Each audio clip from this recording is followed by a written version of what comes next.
Check. Oh, shit. Oh, here we go. We're fucking in it, dude. I finally got you in the hot seat. I'm in here enough. You are, dude. You were in here before we ever opened the doors. Yep. Wes. What's your last? Goodrich. Goodrich. Like the tires? Like the tire. Yeah. I don't get checks, though. No relation, huh? That thing gets a little weird there we like go. that. There you go. Oh, there we go. Right. There you go. Grip Right and there? twist. Oh, You want to grip do and like, twist. yeah, don't, 2 hands, twist. No, you don't get a Goodrich check. No. No. Although, like, my family is originally from southern Michigan, and the tire people are from northern Ohio. So I'm sure there's some kind of Crossover there. crossover. Last names are interesting. Yeah. Like my last name is Rothmel, and I literally don't know any other Rothmels on the planet, right? But then there's like last names like a Smith, right? It's like there's fucking hundreds of millions of them, and it all came from the idea of like being a worksmith, Yeah. right?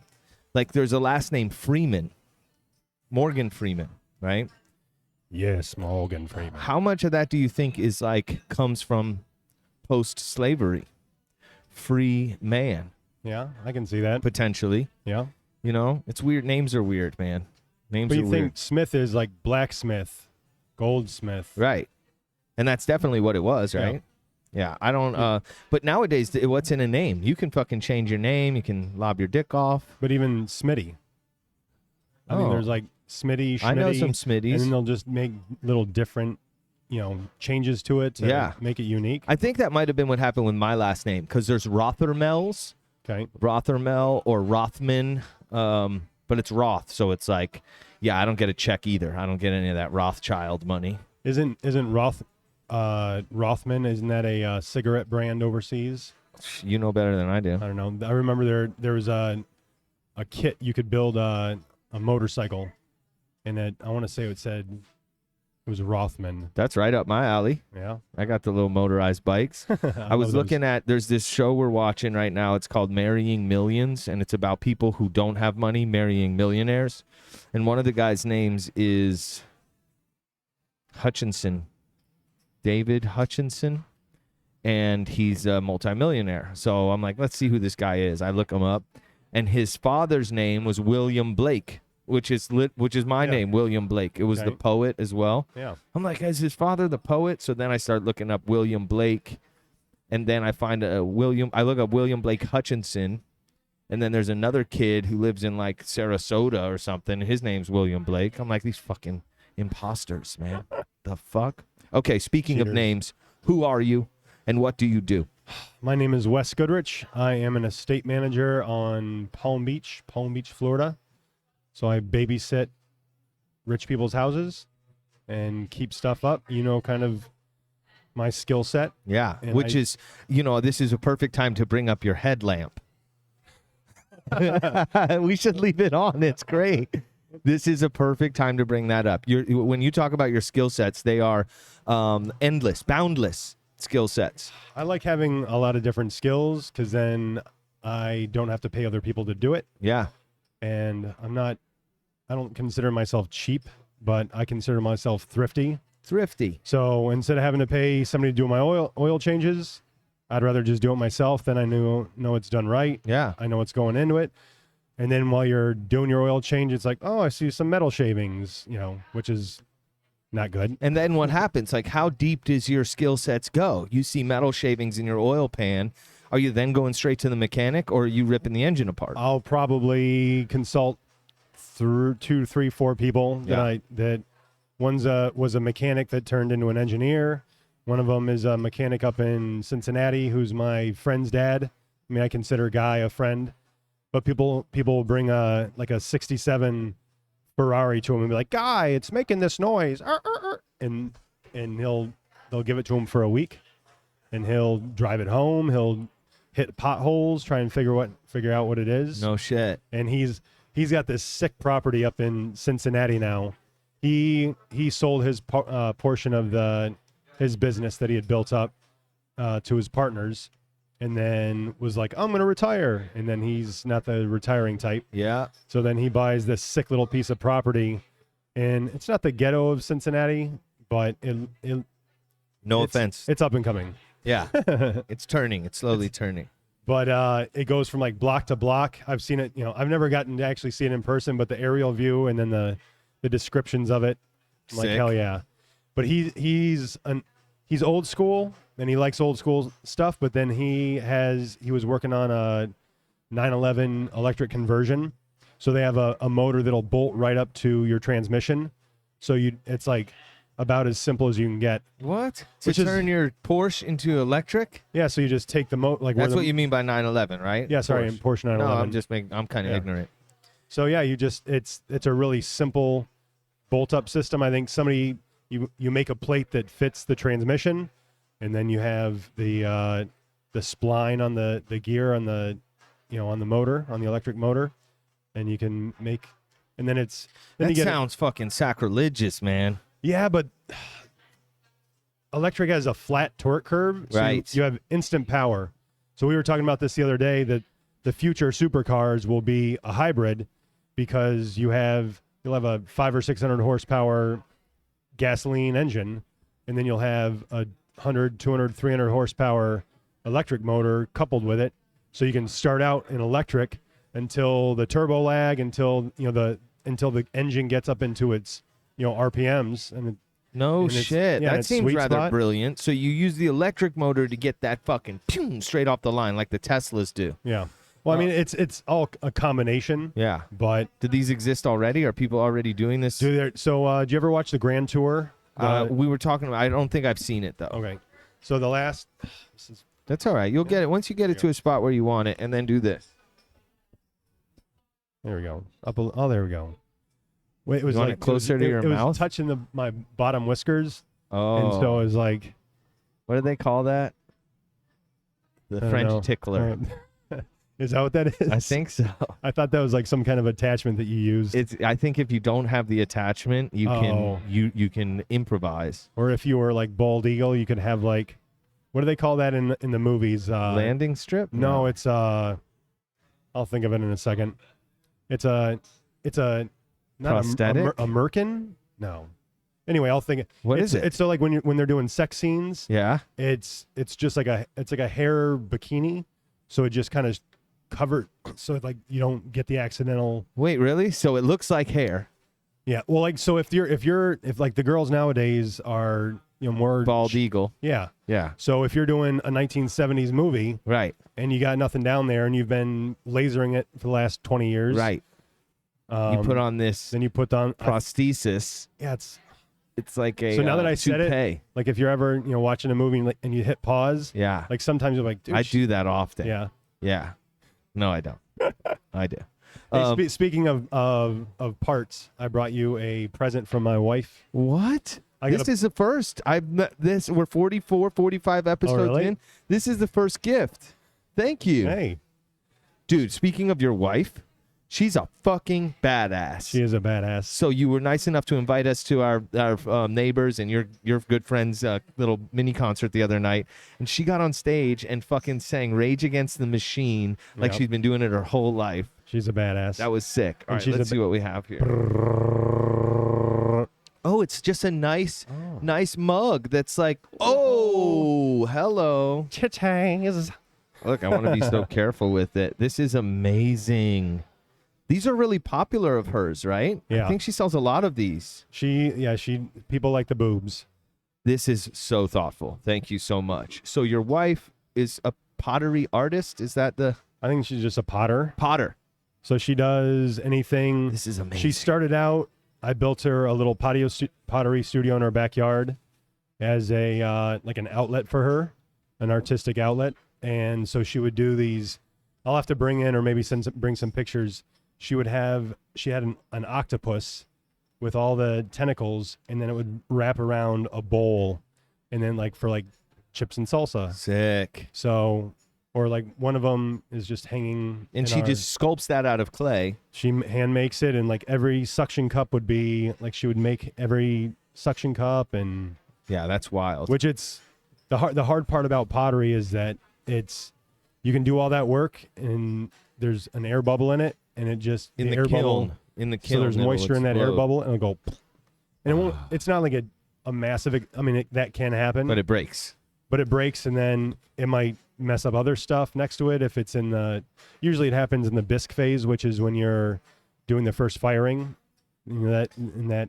Is that like a super hot blast? I don't think that's actually as hot as the glazing phase.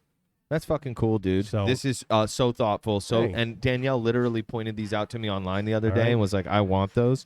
Let me see where she is. I'll Check out what we got. For those of you who are listening and not watching, I'm shouting to my wife to come see this amazing mug gift. Blake talking to the microphone. Sorry, I forget to talk into the microphone. Isn't that amazing? Wes's wife made this. Isn't that cool? She's talented. Allie wanted to touch the nipple. All right, I figured you would dig that. It's cold in here. Yeah, it's a tidbit nipply. It's old, even when there's hot coffee in there. Yeah, that's amazing. So you built her a whole like kiln in the backyard and stuff? So I salvaged, again, I'm a property manager on Palm Beach. So I was doing some work for a guy and he had I say brick driveway loosely because it was kind of less brick than driveway. It was just built haphazardly. Ah, But anyway, he bought the house. They were bulldozing the house, and so I said, "Hey, can I take those bricks?" And he was like, "It's on your time. I don't care." fuck yeah. So I borrowed a trailer, and me and my old school neighbor John, who moved out a little west, he's got, I don't know how many acres he has, but he has a couple acres. He's a crazy good bonsai guy. If you ever need a bonsai guy, if anybody needs a bonsai, do we know his Instagram or his name? I'm too old. Okay, we'll find it. We'll put the bonsai link, There the we go. bonsai guy in the area down. It's so weird There. to find it. It's going to be Right there. down here. Yeah, right there. Right? Right. What is it there? But So he helped you with the bricks? So he was like, "Yeah, we split the bricks," and so he's like, "Hey, I'll help you if you want, if I can have some." Yeah. And so we use them. He used them all over his backyard. I use them everywhere. Yeah, that's sick. And then you build like basically an outdoor oven? So no, so it's an electric. It's a 220, 220 volts. Yeah. If you don't know it. Yeah. I don't. 220. Is that how fast it goes? Exactly. It's 220. That's what time I did it. Oh, 220. It only works at 220. Yeah, works twice a day. Very well. So I just did 4x4s and, built. My background is, a little engineering, little building. And so I just built her a nice, simple, kind of, 10 by 15, 10 by 12, 15 by 12. Anyway, Yeah. a little place. And then I use the bricks in the ground, on the floor. Sick. And then in some of the bricks, whoever the manufacturer of that brick had a little triangle. And so there's triangles throughout the floor. So when she was coming up with her logo, we were like, boom. Oh, I love So that. it's all organic. Yeah. That's the way the best things come together that way. Yeah. It's just like a natural progression. And if you don't force it, sometimes whatever whoever's playing this video game of life is like, here, look at this. Yeah. Like, this is perfect for your logo. What should we have? I look at this thing every day. Yeah. And it's funny where that idea, that spark comes from, because at some point you look at the ground and something sends you a spark of saying like, oh, that'll be perfect. You know what they call that? The flash of genius. Okay. When you do a patent, I think you're supposed to expose or describe your Flash of genius. It's either the flash of genius or there was a movie with Greg Kinnear. The guy that invented the intermittent windshield wiper. So they had windshield wipers, but this guy. Sorry. Before I forget, I want to do a selfie with Blake.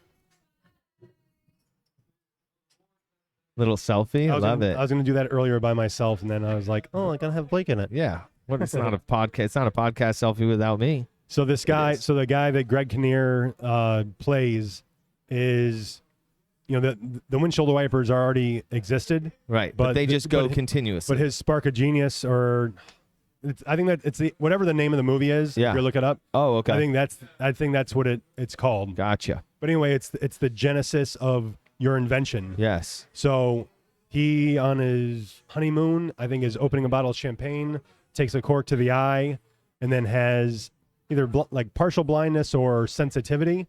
So when the wipers were going all the time, even if it was a light rain, it would, affect him. It would annoy him.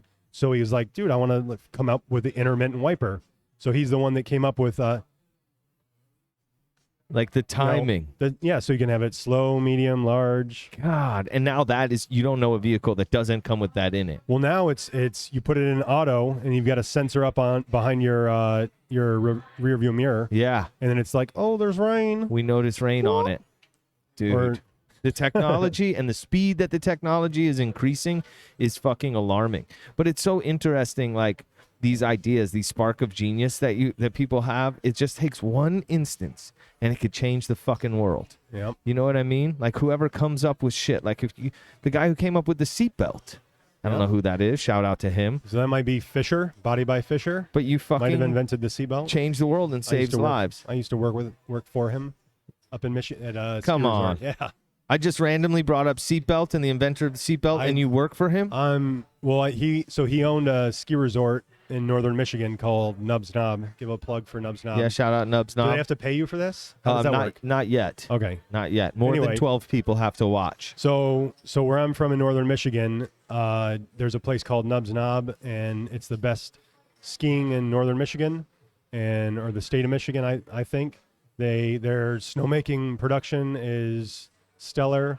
Their grooming, everything about the place is top notch. Sick. And this guy invented the windshield wiper. So no, seatbelt.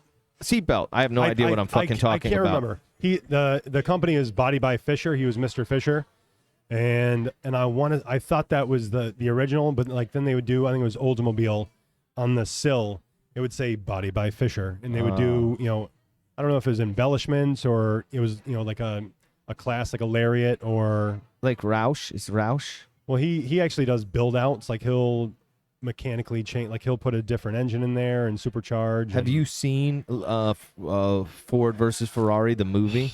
No, I love that. I love cars. Yeah, but I'm always like, if I'm going to be let down by it. I thought it was fantastic. Was it but good? See, I'm also not like a gearhead. Yeah. So for me, it was just a fantastic story. The acting was incredible. I'd say watch it if you're into that kind of stuff, man. I get held up or like sometimes in like suspending disbelief. Is that what you say? Where like just get in the movie. I'm like, would he have really shifted there? Right. That's not the sound of the engine. Right. I sound like Kermit the Frog. Do you ever get people that are like, is it weird hearing your own voice? Well, I don't know. I'm like, oh my gosh. It's a good exercise in deepening your voice. I've got a deeper voice. There you go. I feel like you made your microphone deeper than mine. I did. I like it deep.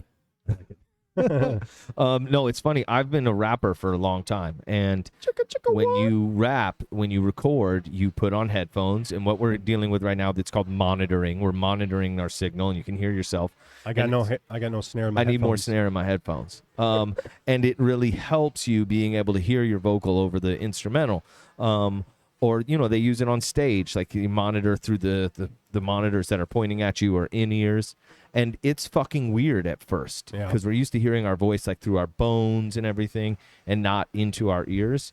But you get used to it, and then you start to, like, I used to overcompensate. Yeah. Like if you listen to my early rap music in the early 2000s, I would do this thing with my voice like this. It was like this weird thing that I did. And when I would do it, with my friend, we were so dumb. He's like, you found your voice. And it wasn't until several years later when I used my actual voice and just like was totally authentic and vulnerable in my delivery that we were like, no, now you found your voice. It's your actual voice, But people get self-conscious about it. But I think you sound great. Thanks. I didn't know you were a rapper. You knew that. You serious? I didn't. Do you have songs on YouTube? Yeah, I got tons of stuff. God, I wish I had one loaded up here. That's when you can didn't you hit a button and it like. But I have to have it preloaded because my system here is like fucking weird, and it takes a while. But if we pause this for 1 second, let's pause it. I was gonna ask you if you could pause it because I didn't know if you can So what I might be able to do is I'm not going to pause it, but the video got you guys. Well, we'll edit it out. I'm going to go download the video, load it in, and this will get all sketchy, but I'll cut that out later. All right. Check it out. Yeah. Oh, yeah, here it is. The Truth of the QC. This is, what should I play? This is On My Prowl from 10 years ago. On My Prowl.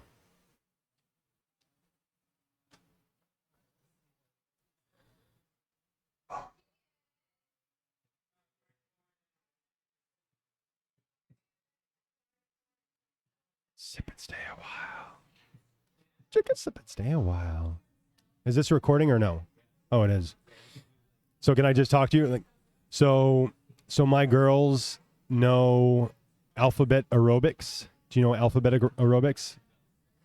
It's like I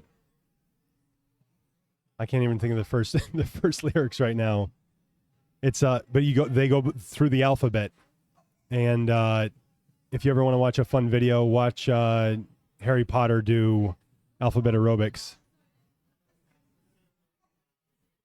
So is it like a rap with the alphabet? It's like,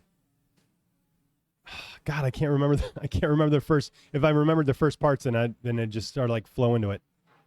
I assault in amazings, bounded by the bomb beats. Basically, I'm bombarding. It's just they casualties, catastrophe. They just keep using the letter, the first letter to come up with words. But all the words, I don't think there's even any filler words that are off the. Oh, every word has to be the letter. I guess I'm bombarding. Right. What's that called? Alliteration. Alliteration. I think it's alliteration when it's the same first letter of each word. See, this is my challenge. It's when we're doing this recording, my internet gets crazy. So is this recording to a? It's a system called OBS, Online Broadcasting System, right? And it's really made for like streaming, live streaming, right? Okay. So you can put in all sorts of like different cameras and like an image and your logo, and you can do live streaming with it. But it also has a recording option. So rather than live streaming with it, we just hit record, and it records all the ins and whatnot. And I can usually, okay, here we go. Let me look this up. I'm just going to try to download this off the internet, which will take a second, and we'll keep talking. Sweet. Do you know how late the munchie stays? I don't, but what do you want to get? I didn't really eat dinner. Sometimes they sell out, so I can call Allie. You want chicken wings? You want those? I don't even know what they have. I mean, everything smells good. Everything's delicious. They have like a pasta dish with like salmon or with chicken. Their pasta's crazy good. They have like hand-rolled egg rolls. Sometimes they have like a seafood mac and cheese egg roll. Oh, that sounds good. You want that? I want to do maybe like two. Are you going to eat anything? I just got chicken wings already. Okay.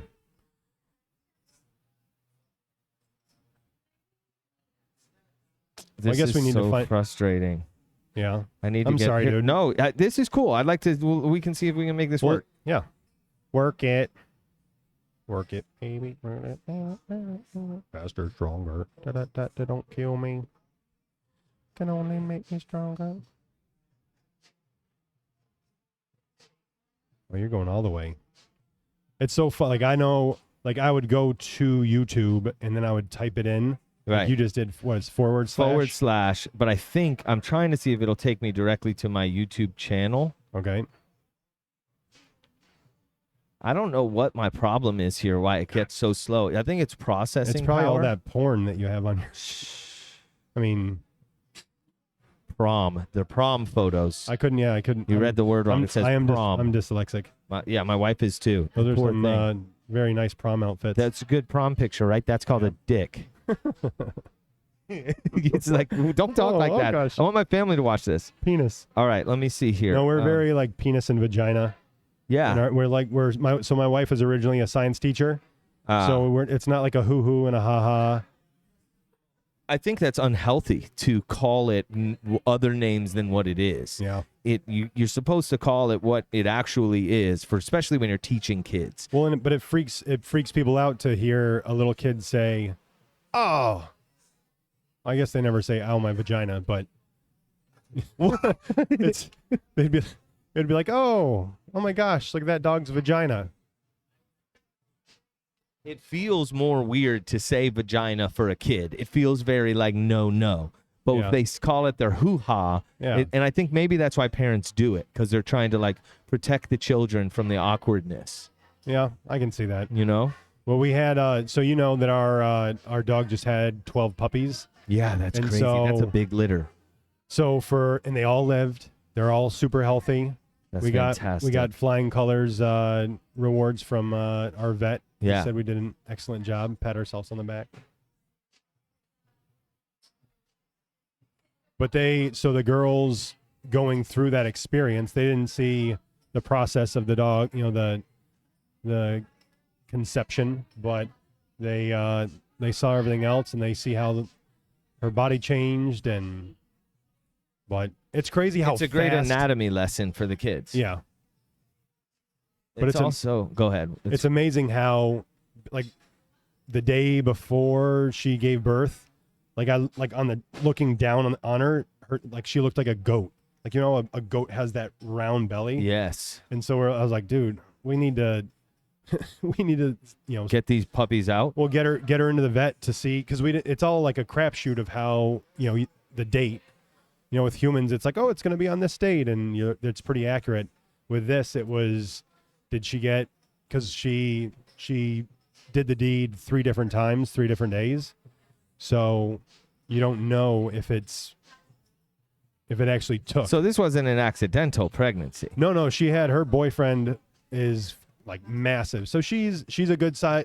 She's a tall lab. She's not overly large, but she's tall, and his head was like over her back. He's 130 pounds, and judging by the size of our puppy Mabel that we kept, her paws at 3 months old are already the size of mom's, and I think they're gonna keep growing. And So then you kept just one? we kept one. See, that's my problem. Yeah, Is if we had puppies with Dolce, I would want to keep them all. yeah. You know? Other than you can sell them for like $5,000, right? There is that. Yeah, But it's also very dangerous for Frenchies, for Dolce. yeah. She has to get a C-section, Oh. and so it's Who wants that scar? It's gonna mess up her bikini season. that was the main reason we didn't do it. But Yeah. secondly, we just didn't want her to die.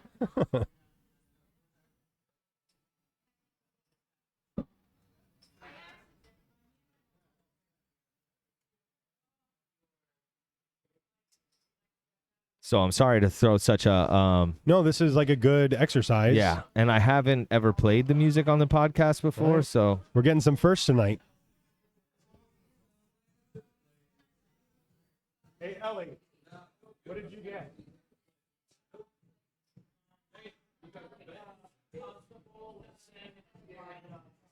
yeah, that's that fucking pasta bowl I was talking about. I think they call it Rasta pasta. Rasta pasta. Yeah, they also have chicken wings. They've got the egg rolls, and they've got the pasta dishes.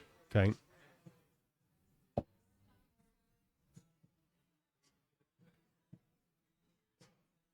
I think I might do the chicken and the egg rolls. Want chicken wings? Chicken wings, hot dog and bologna. Chilling with my homie, eating macaroni. Let's That's- see if I can get him to answer the phone. They've got these things called Henny wings. Okay. It's fucking delicious. Oh, is that your phone? Yeah. Hey, you there, buddy? Allie, you there? Oh, that's his Oh. voicemail. Leave a message. I can have Ellie order it. All right. Well, she's eating. We'll wait until she's done eating. Babe, are you down there? Can you put in an order for Wes?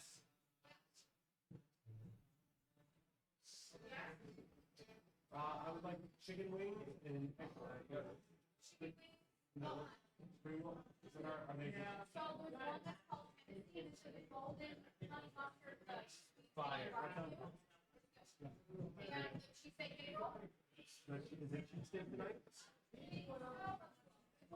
Is there a menu? There is if you scan that thing. I wonder if we can scan that from here. See that big ass square thing right there? This is another good exercise. Can you scan the menu? You know what? I'm not on your.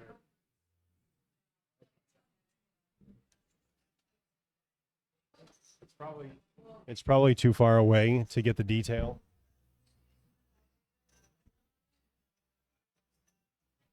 Why don't, while I'm doing this, you go order food real quick?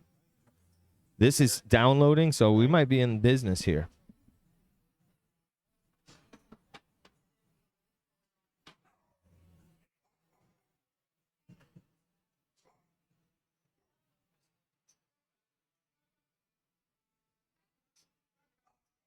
It looks like we're still recording here. Looks like we've got audio coming in. Damn, this might actually fucking work. I wonder if I can import it while we're recording. So, appreciate you guys. Thanks for your patience right now. We might cut this part out. I don't know. We'll see. Looks like we've got 25% downloaded.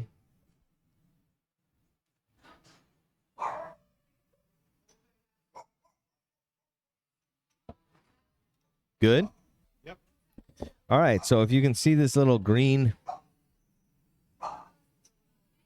that little green thing sliding across the bottom right there in that icon, Yep. that's our percentage of download. It's almost half. Okay. And then I'll load it into something in here, which I think we can do while we're recording. And honestly, it looks like I'm not getting any glitching. Sweet. It might have happened like right when I was opening up. It was taking all that time to load. The screen right there might have been a little crazy, you know? Yep. I want to save like our good shit for when I know that we're not going to cut this part out. Yeah. Cool, because I have other shit that I want to talk to you about. Yeah. So how long can you record? Shit, bro. The longest one I've done so far is like did I do one that was almost 3 hours? Yeah, I did one that was almost 3 hours, but on that one, for some reason, at an hour and a half, all the audio cuts out. Oh, that was with the politician. Yeah. Yeah. And it was like right when I'm like, okay, so we've done enough getting to know each other for the first hour and a half. Let's talk about everything you're running on. He's like, okay, well, I really like to talk about water and for the next. But you could hear it. Because right now we're monitoring through the mixer. We're monitoring what's going into the mixer and then straight out of the headphone jack to us. Okay. We're not monitoring what the computer is getting. Okay. But right now, based on that, see that thing going up and down, that level meter? So was that dead? I didn't look. And you didn't look. But now I'm constantly, I think people get annoyed because I'm like looking away. Yeah. But I just look over there, I'm making sure we're fucking still recording. I look for that thing. Yeah. It's not. I don't think it's not like you're disengaging. No. You've got stuff to do. Well, because I'm also producing the show at the same time, you know, which is challenging, especially because I want to go more in depth. I want to be able to, while we're talking, Google something, you know, and it would have been great. I have these iPads here. By the way, I forgot to tell you, that iPad there is on. It should be pulled up on DuckDuckGo. So if while we're talking, more prom. Yeah. Oh, it's more prom on there. I always forget to clear out the browsing search. So you can look something up, and I use DuckDuckGo because do you know the difference between Google and DuckDuckGo? Well, don't use DuckDuckGo anymore. You got to use Brave. Really? Yeah, DuckDuckGo's effing people. They sold out? They're beeping people. They sold out? So that's the word on the street. So Brave is another one that is going to censor less stuff. The thing that sucks is that Google is really good at what it does. Right. And I hate the fact that it's so good at like when I'm looking for things. It's so good you don't even have to type it in. It just reads your fucking mind. Exactly, because they're always monitoring you, and they're like, "Oh, Wes likes, looking at brakes." I feel like we were talking about something the other day, whether it was you and I or somebody else, and you typed in the first two letters, and you're like, "Oh, boom! There it is." And so was that too loud? I'm sorry. That's okay, buddy. So I was out my eardrums, no big deal. I was watching I don't even know, it was on Instagram or somewhere, and these people are like, "Oh, we were talking about cats. We wanted to test out Facebook. Facebook wasn't even opened. They talk about cats and cat food. Honey, did you get the cat food? No, we need kitty litter. They hadn't had a cat in 20 years. Yeah. So there's no, like, they were doing it on purpose, and this was years ago. Do you need to do it? Yeah, I'm gonna try it. Okay. And so this is years ago. So the algorithm took 1 or 2 days and then all of a sudden they started getting, is it push notices?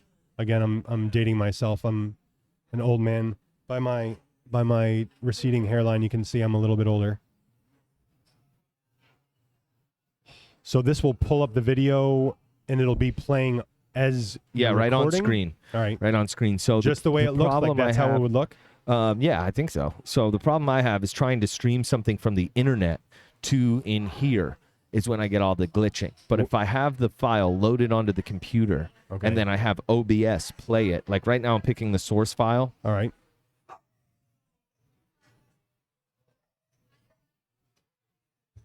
At least she's barking at other people and not just me.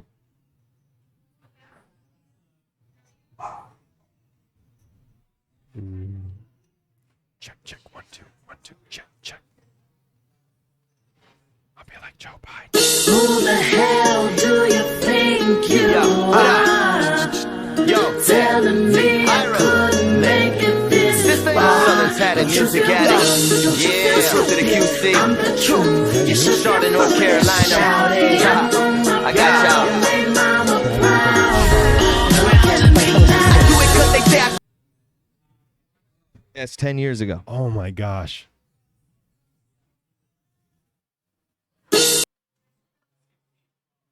Young Star. Who the hell do you think you are? Telling me I couldn't make it this far. Southern's had a music addict.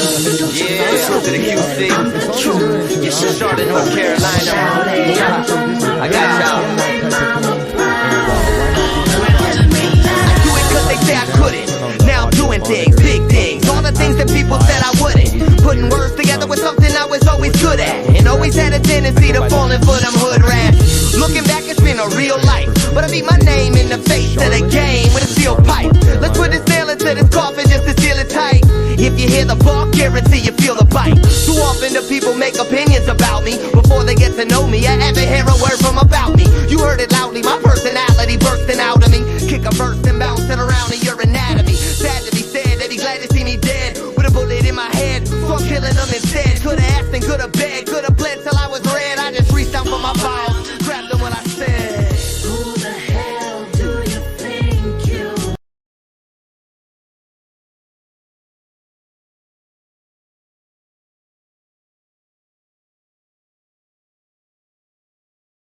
Who the hell do you think you are? Telling me I couldn't make it this far. Southern's had a music addict. Yeah, to the QC. I'm the truth. You should Charlotte, North Carolina. I got y'all. make mama proud. I do it 'cause they say I couldn't. Now I'm doing things, big things, all the things that people said I wouldn't. Putting words together with something I was always good at, and always had a tendency to fall in for them hood rats.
That was good.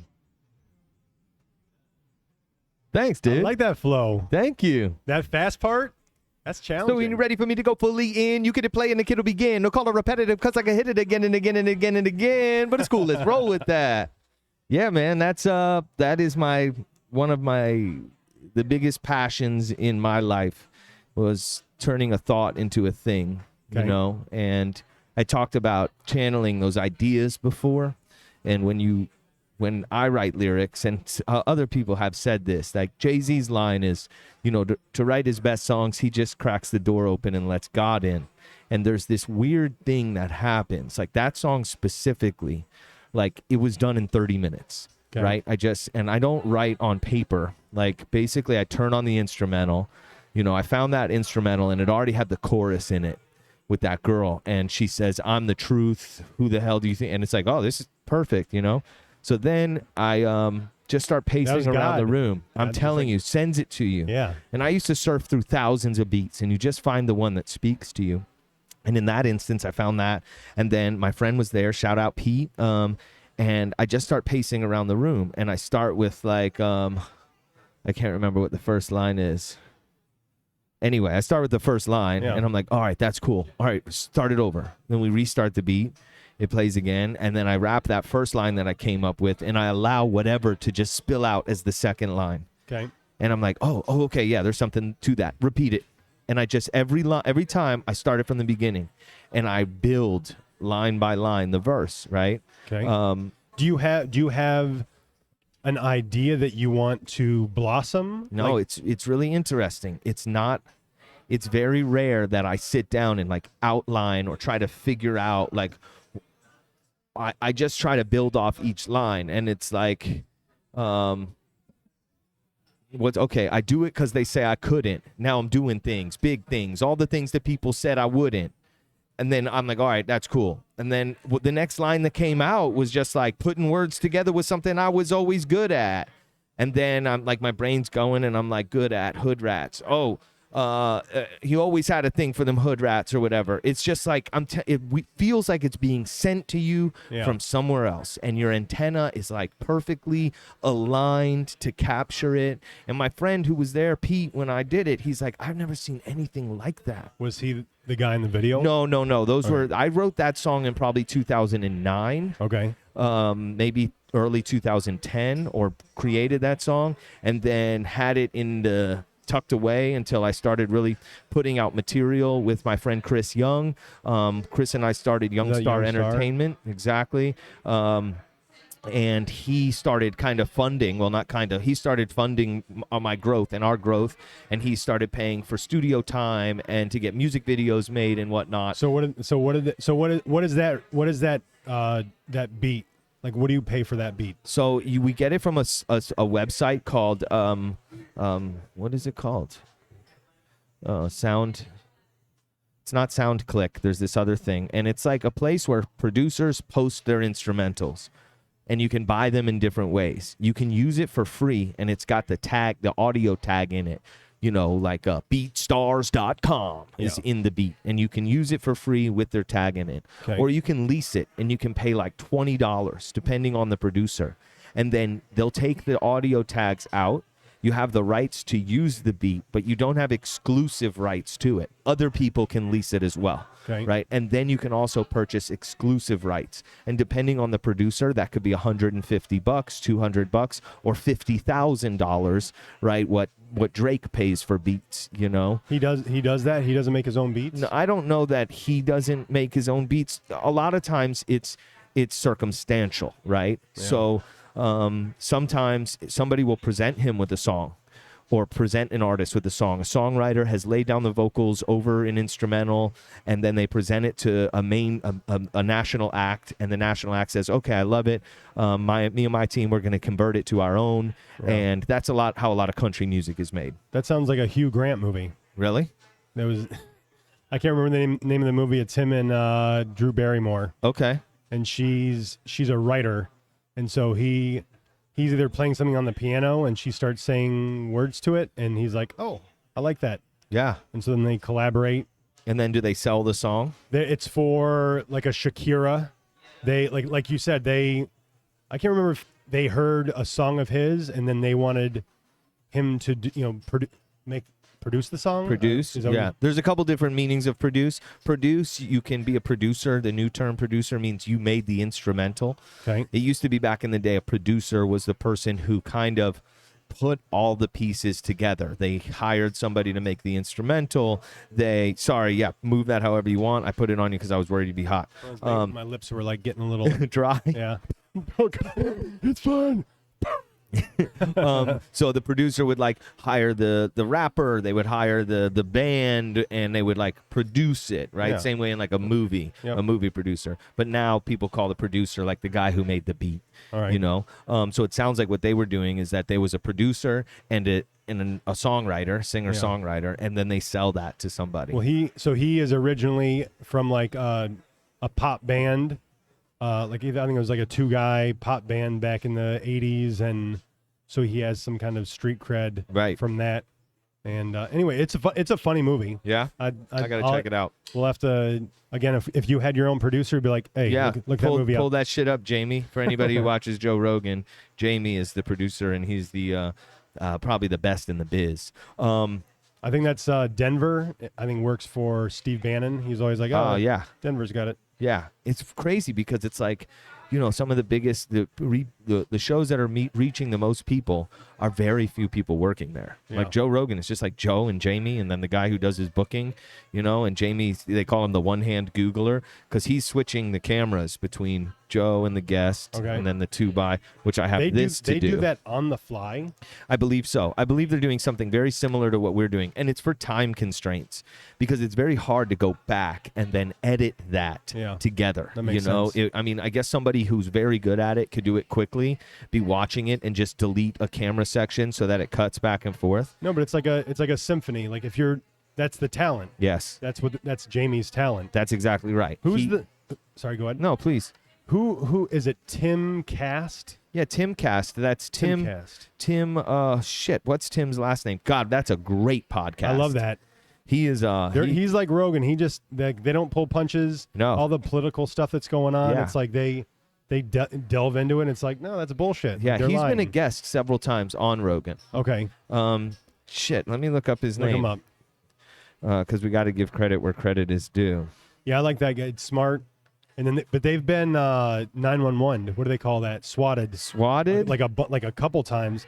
And you'd think that the 911, it would be like, oh, let's put this address so when it pops up, that we know that they've been swatted before, right? So that's happened multiple times. Yeah, it's like they're live online and be like, oh shit, there's people walking.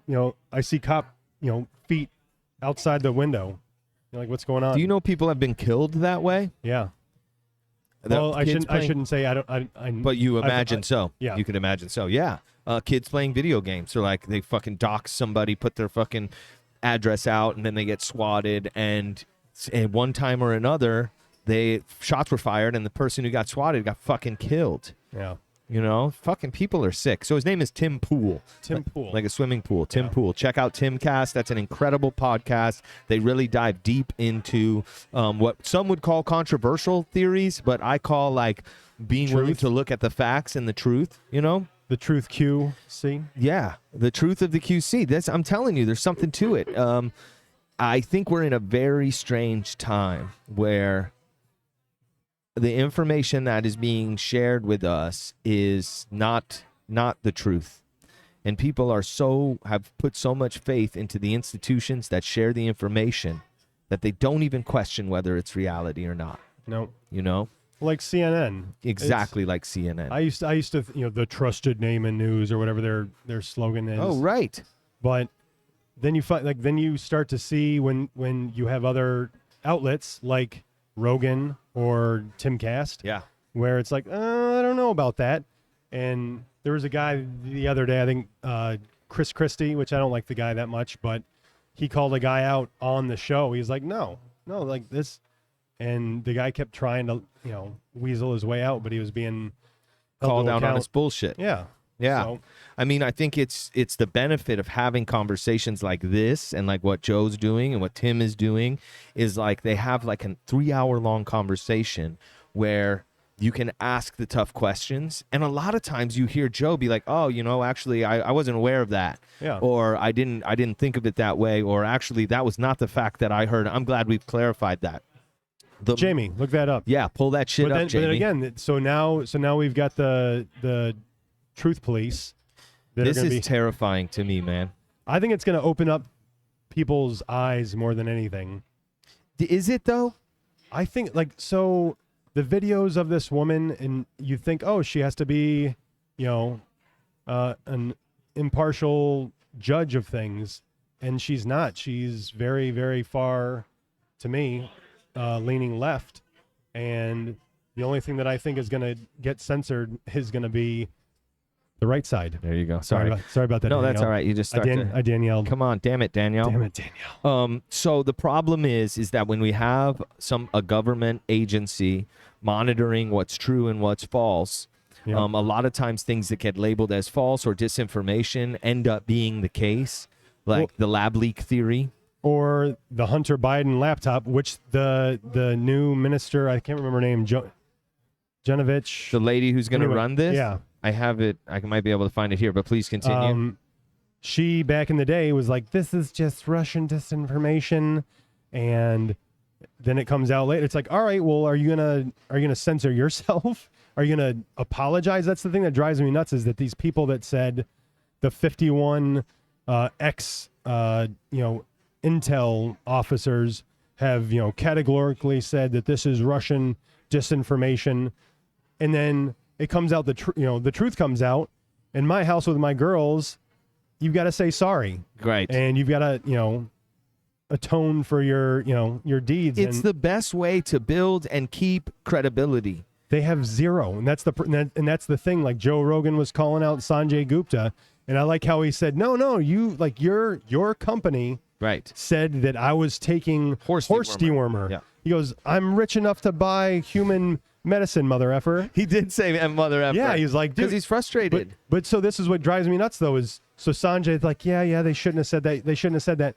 The next day he goes back on CNN, and then he like bows to the paycheck. Yeah. If you actually watch that video, it looks like he was about to jump back in and kind of clarify. Sanjay Gupta was. Yeah. But then they cut him. Don Lemon has a good ring to it. Oh, we can get canceled for misnaming somebody. Be careful. How does that work? Yeah. I don't know. My videos used to get 100 views a video, and now they get 12. So maybe it's working. You're getting deplatformed? I don't know. I think I'm too small to get deplatformed or shadow banned. But it's not. It's the algorithm. Algorithm's not feeding it to people. Well, here's he's like, all right, he hit 5 of the keywords. That's right. That's exactly right. Yeah. We had one where I had Spencer on, and we were talking about the Fed and how they print money and being trillions of dollars in debt, right? So that video shot up to 500 views in like a day and a half, which is not a lot of views, but for our channel, it was the most at the time and still is. And you were proud of it. I was. And then the next day, the numbers dropped down to 298. Yeah.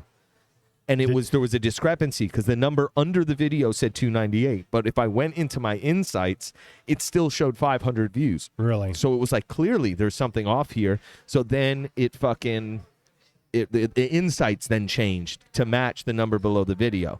Like, I don't know if fucking somebody shared it or somebody who's wanting to boost it I did not do any fake views on it. I don't have the time, the know-how, what is that? the means to like do bots? Like a bot. Okay. Right? Which there's like all these musicians who a while ago YouTube went and wiped all the bot views, and there were like these like. Wasn't that the Fox? What does the Fox say? Ding, ding, ding, I remember that.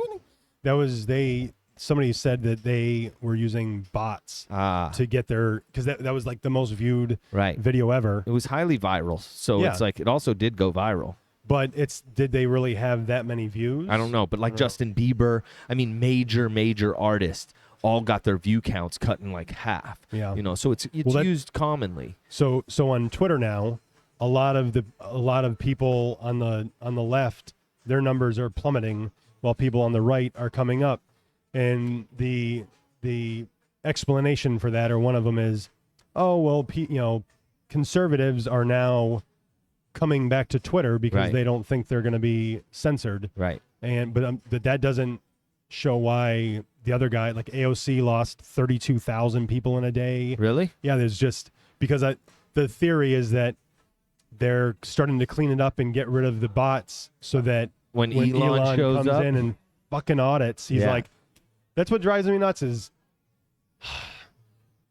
with the election, there's a reason that you have to keep the materials for a certain time. It's not just, oh, well, we have to keep them for 2 years just to keep them for 2 years. There's a reason that you keep, as a business, you keep your information for 7 years because if they want to go back and look at it, they can audit it.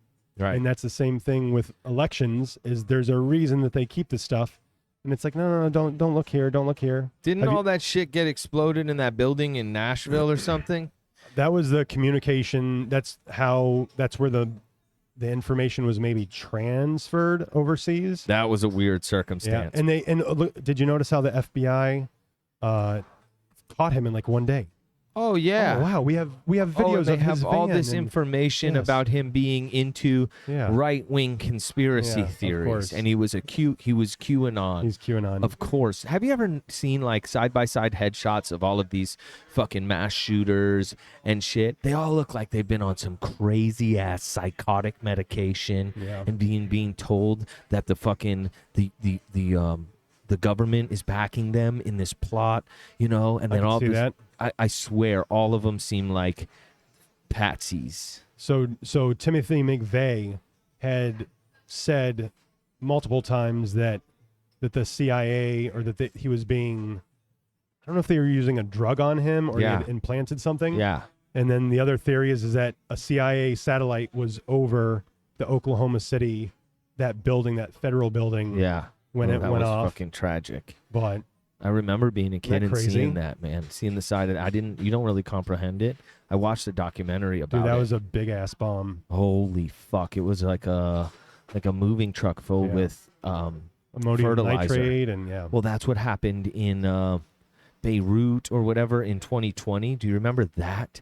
There was a fucking No, that was at the port. yes. It So looked what- like a so- goddamn nuke. So what were they blowing up?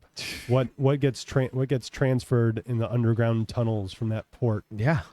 Yeah. Well, when that was happening, I was spiraling from COVID and from I had watched Out of Shadows, that documentary yeah. about pedophilia rings and Yep. shit. And I was like, it's like I was unplugged from the Matrix. Now, I had always had a way of looking at things for deeper than what they were. Yeah. But in 2020, it was like, fuck, it's happening. It's all happening. And I thought that, are you looking for your food? Yeah. Should I ask him? We'll wait. We'll wait a So I second. thought there was a war happening that they weren't saying was a war, Yeah. right? That explosion went off. The For thing which one? Beirut? in Beirut? I think it was Beirut. That might have been where it was, in that port city No, or whatever.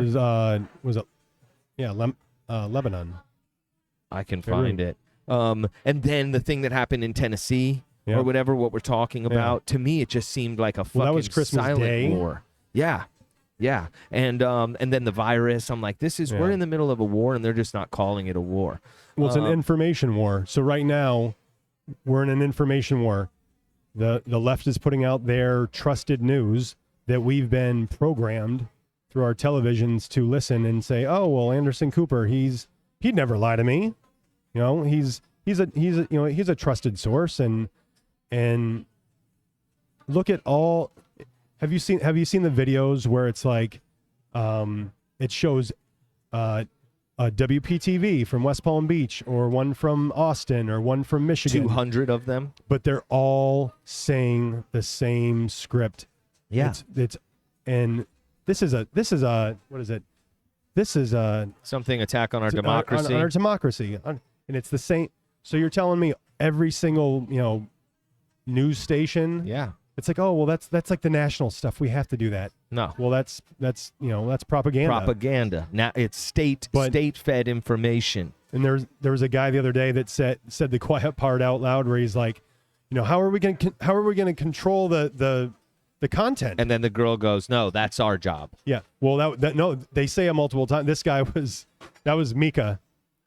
and or the when what was Chris Cuomo? He said something. Oh, it was about the WikiLeaks. You can't go and look at those.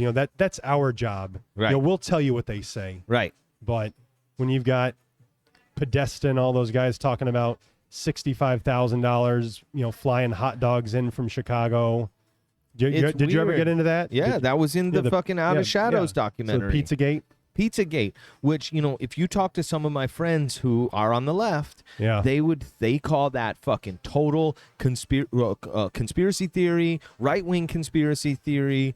They say that Pizzagate has been debunked, and one of the things that the woman in Out of Shadows says is, show me where it's been debunked. Show me where they explain what hot dogs are. Yeah. Show me where they say, why are they ordering $60,000 worth of hot dogs? Well, the other thing is that food, you don't get external food at the White House. The White House prepares everything.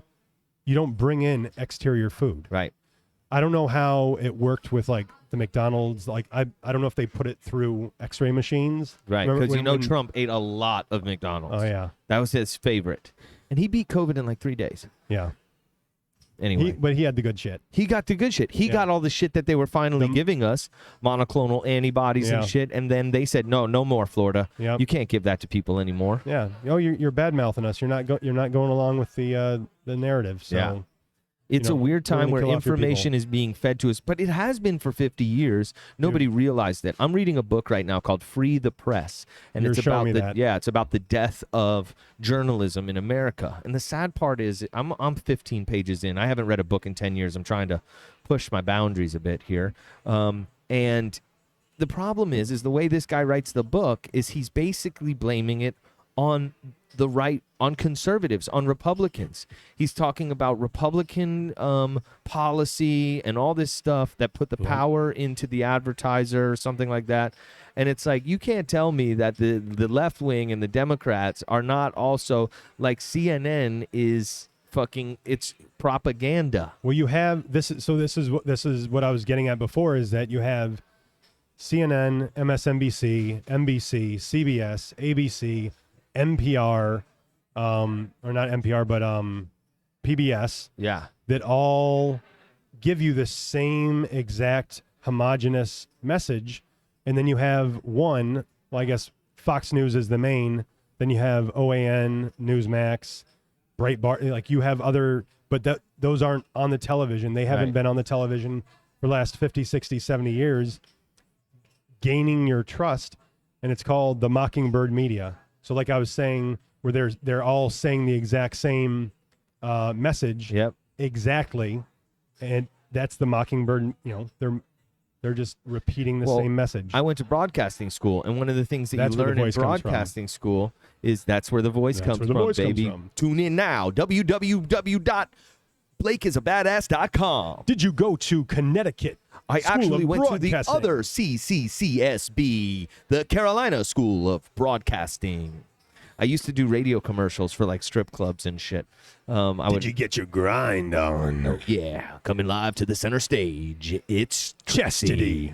Chastity. Oh, sorry. No, Chastity's better because it's like so ironic. Anytime I'm talking to a buddy, like if we're like us right now, and he gets a phone call from his wife, I'll be like, "Let's welcome Rachel to the stage." Rachel. That's great. But I'll usually, my kids might watch this, so I usually do a little more scandalous names. Oh, I see. Yeah. Yeah. You can hold back. But one of the things they show us are these news things that get sent out. So if you're a news writer, you go to your portal, and you get all of these quote unquote press releases that are sharing information, right? Yep. And then everybody writes their news story based on that.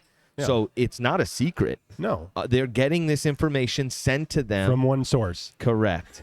Exactly. And here's the scary thing. Here's the scary thing.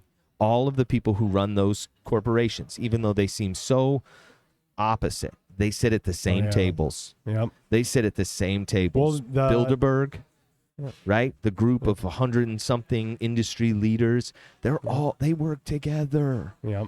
It's the uniparty. Everybody thinks, it's the Democrats and the Republicans. I've always explained it where the Democrats and the Republicans are like, we hate you, we hate you so much, we hate you so much, and they have their their points of view, Yeah. or their platforms, but at the end of the day, at least the higher ups, they're all the Mitch McConnells, the Lindsey Grahams, the Mitt Romneys, they're all playing for the same team. Yeah, and it's the name that I mentioned earlier, the Rothschilds, Yeah. and the people who have run the world financially for a long time. So supposedly every war since Napoleon, the Napoleonic War, has been funded on both sides by the Rothschilds. On So- both sides. So they'll make money producing, so say it's us against the, in World War II. So we're building tanks and bombs and everything in our country, and same way in Germany, they still have to make, all their other equipment. But so Rothschilds send them money. They're making, money off that. They're making money off us.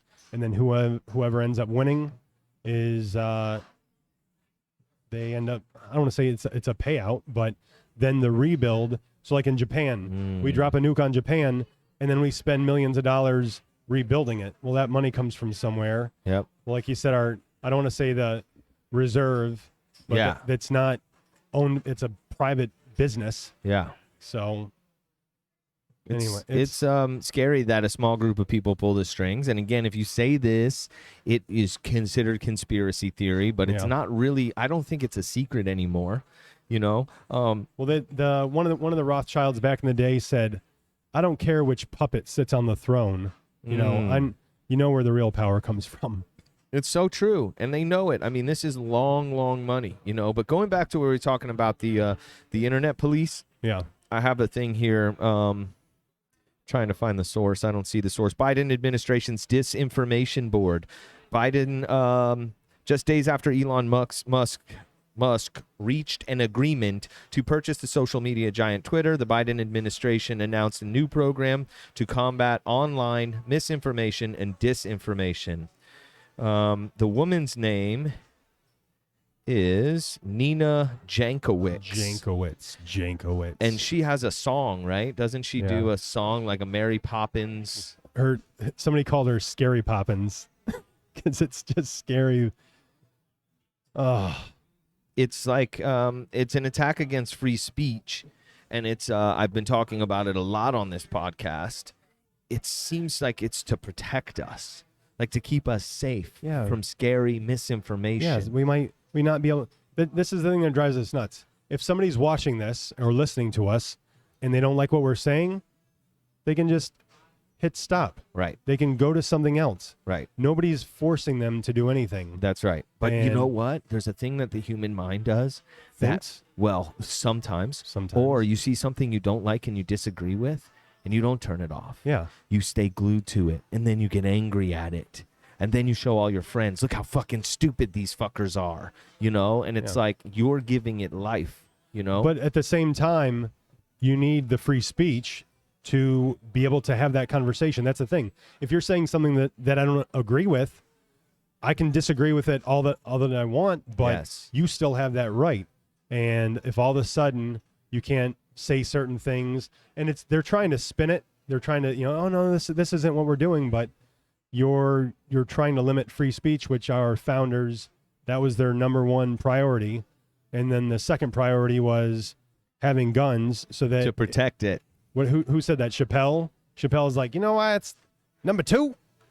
Because it's, because if one fails, Yeah. you got to have number two. Right. And it's, hopefully, my mom has said to me several times that every generation feels like they're the end. Yeah. Right? Like the 60s was like crazy riots in the streets, like what we've seen over the past few years. And, hopefully it's just one of those deals where it just feels like things are terrible and falling apart. Yeah. But it sure feels like the end of an empire. Yeah, it's you, and we're focused on Russia. It's always Russia for the last 4 years. Russia. Now Russia's dealing with Ukraine. That's I hate to sound so callous, but it's like that's a European problem. Right. If we were having a problem with Canada, I wouldn't expect the Brits or anybody else to come over. Like it's not really their neck of the woods. It's true, and but Maybe they're British because they still have ties, but I wish we would have followed that policy over the last 40 years or whatever, because we go try to spread beautiful democracy with people who don't want it. yeah, And force feed it. Yeah, exactly. Cram it down their fucking throats. Hearts and minds, baby. Hearts and minds. But who makes money from all these endless wars? Yeah. Who made trillions of dollars? Are we talking about the same people we were a second ago? Yeah, exactly. Yeah. And when listen, I just registered as a Republican the other day. I had to go to the DMV. Did you know that you have to make an appointment at the DMV in Palm Beach County? Yeah. You can't just show up. Nope. Why? So what if you don't have? Remember, Kamala's like, oh, you can't get down to the Xerox machine, and get to a Kinko's. Oh, right. What if you don't have a smartphone or what to make that the appointment? Yeah, you're fucked. You're fucked. So now all the poor people don't get to go to the DMV. Yeah. I don't get that. I'm telling you, it's fucking weird. It all started with COVID. Yeah. This is just like the great reset. Like, we're going to reset the way everything operates here. We had to renew our registration on our vehicle, and it was impossible. Yeah. We had to make an appointment. It was 30 days out, right? And then you have a 1 hour window to get there for that, Sorry. No, that's okay. I had to do my appointment. The lady was so nice and gave me a 60-day extension. Oh, so you got to do that. If you know anybody that Oh my God, so this is an It doll. it's an animatronic. It moves?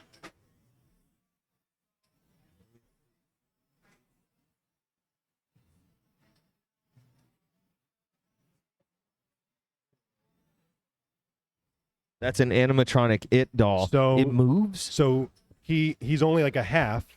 So you would set him on a table, and then he has the balloon, and I don't know if it's motion activated, but it's like, do you want a balloon? I don't know if it makes noise either, but Fucking clowns terrify me. so yes, that's the some of the little guts in the bottom. That's fucking cool. So this lady Janine at look at that. Oh, that's scary, dude. Those teeth? Yeah. That's fucking scary, dude. So is this Pennywise? Pennywise, that's right. Okay. Or is that the band? Well, I know it's Pennywise. Hey, Allie.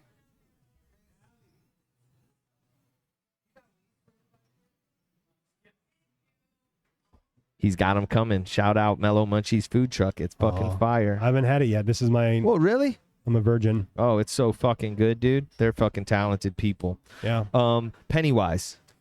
Yeah. So I didn't know if that was So I'm a little older, so I'm from the original It generation, where he's like down in the rain gutter, yeah. the storm drain. Yeah. And so is this just a different iteration? Yeah. He's just he's come out of the drain. Well, he used to be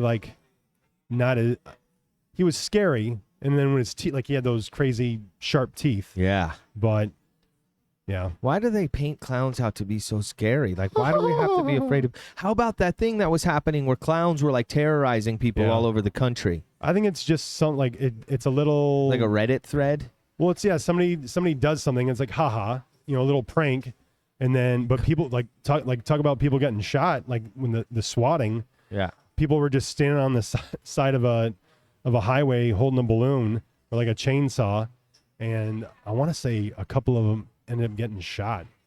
Yeah. So, Play dumb games, get dumb prizes. Yeah. So did you hear about? I wanted to talk to you about this. It was 2014. This Malaysian flight, not the one that went missing, but it crashed. It crashed into got shot Ukraine. down? I don't know. It was shot down by the Ukrainians. Was it? But they blamed it on the Russians, if I remember correctly. Time who was on that magazine, plane? About 100 people traveling to a global AIDS conference in Australia were on board the Malaysia Airlines flight that crashed and killed 298 people in eastern Ukraine. These are all of the leading AIDS researchers in the world. Yep. On one plane, and they're all dead. And what were they going to disclose at that? What would they have been able to do to help us with a global virus pandemic that mimics AIDS as a nonstop immune deficiency thing? I don't know. This is like where my fucking weird mind starts going, but it's There like are no conspiracies, but there aren't any coincidences. no, that's fucking weird that they were all on that plane. Yep. And The guy that invented the PCR test, Mullins, doctor, he died in September before, like, a couple months before the outbreak. yeah, But he said he called Fauci a POS on, like, he didn't hold back his disdain for Fauci. yeah, And when this all happened, he would have been like, "This is BS. Do not use my test." So do you know how it works? no, So they say you have, some pathogen, yep, and they multiply it. So that they keep multiplying and to see how, I think that's how. So to see how much if you have it, right, but you can do it so many cycles that it'll give you the result you're looking for, right, which is what the tests were doing originally. They were doing 30, 35 cycles. And even he said, he goes, it'll replicate the dead, the dead cells. right. So And- you or, don't have like an active, transmissible No. amount that can make you sick or anybody No. else sick, but it might be in your nasal passage, But it's and your immune system might just fight it off, and it might turn to nothing. exactly. They're taking a sample of that, multiplying it fucking 10,000 times, and then saying you're positive for COVID. Well, I think it's just like 35 times. Right. So if you take 2, double it, 4, 8, it's kind of like That's like the penny on the chessboard thing. yeah, exactly. If you put a penny on each block of a chessboard and you double it each time, you end up with like $10 million or something. Okay. Yeah. You know, same thing. So he was Kerry Mullins. Anyway, he if he had been around, he would have been on the horn saying, "Dude, don't use my test." Right. And that's what this whole, I call it the plandemic, was based off of, was these faulty, non-accurate tests. And UCLA, I think there's some doctors out in UCLA that are suing the CDC for a standalone. Here you go, homie. Thank you, bro. Shout out Allie, Mellow Munchies food Oh, truck with the yeah. delivery. I mean, that looks good. Fucking fire. Did you get egg roll too? He didn't have any egg rolls. Oh, he was out. I thought he was going to do some corn fritters or something, or corn. Deep fried corn. Is that what it is? Yeah. I'm going to eat this first. Have a bite. How are we going to do this? Have a bite, dude. All right. While you're doing that, I'll just Danielle away from the mic. Yeah, exactly. So, yeah, I think the fact that fucking plane went down with all of those, anytime like, a plane goes down with fucking multiple important people on it, it's like weird, Or what about the other Malaysian flight that just went fucking missing? Oh, I like to ask you a question when you have a mouthful of delicious chicken wings. That's good, dude. Oh, it's fire. Did you wash these? No, I'm not a germaphobe, I actually but- spit on them before you come. There we go. Yeah, I was actually thinking about that yesterday. I like extra spit. Then I'm gonna get like probably have fresh ones of these. Yes, I clean them every day. They are very fresh and clean. What are those screen? A pop screen. Yeah. It's a pop filter. That's actually what this is. Okay. This just fits over the end of the mic. All They right. also have some that sit out in front of the mic, and that's to catch your peas and it's to catch the air that comes off that pop. And disperse it sideways so it doesn't go into the mic. Those are delicious. Continue to eat them. Yeah, Sebastian Maniscalco, I think he said it. Somebody said it like, this plane went fucking missing in the ocean, and they always tell you that you can use your seat cushion as a flotation device. And this guy, and I think it was Sebastian's like, where are the fucking seats? Shouldn't there be 225 seats floating where's on the top anything? of the ocean? Yeah, it disappeared. You ever think that there's That plane's in the Middle East. technology that fucking can just grab shit out of the air? There's this fucking show called the Blue Project Blue Book, and it's about the original government agency that looked into alien UFO sightings and whatnot.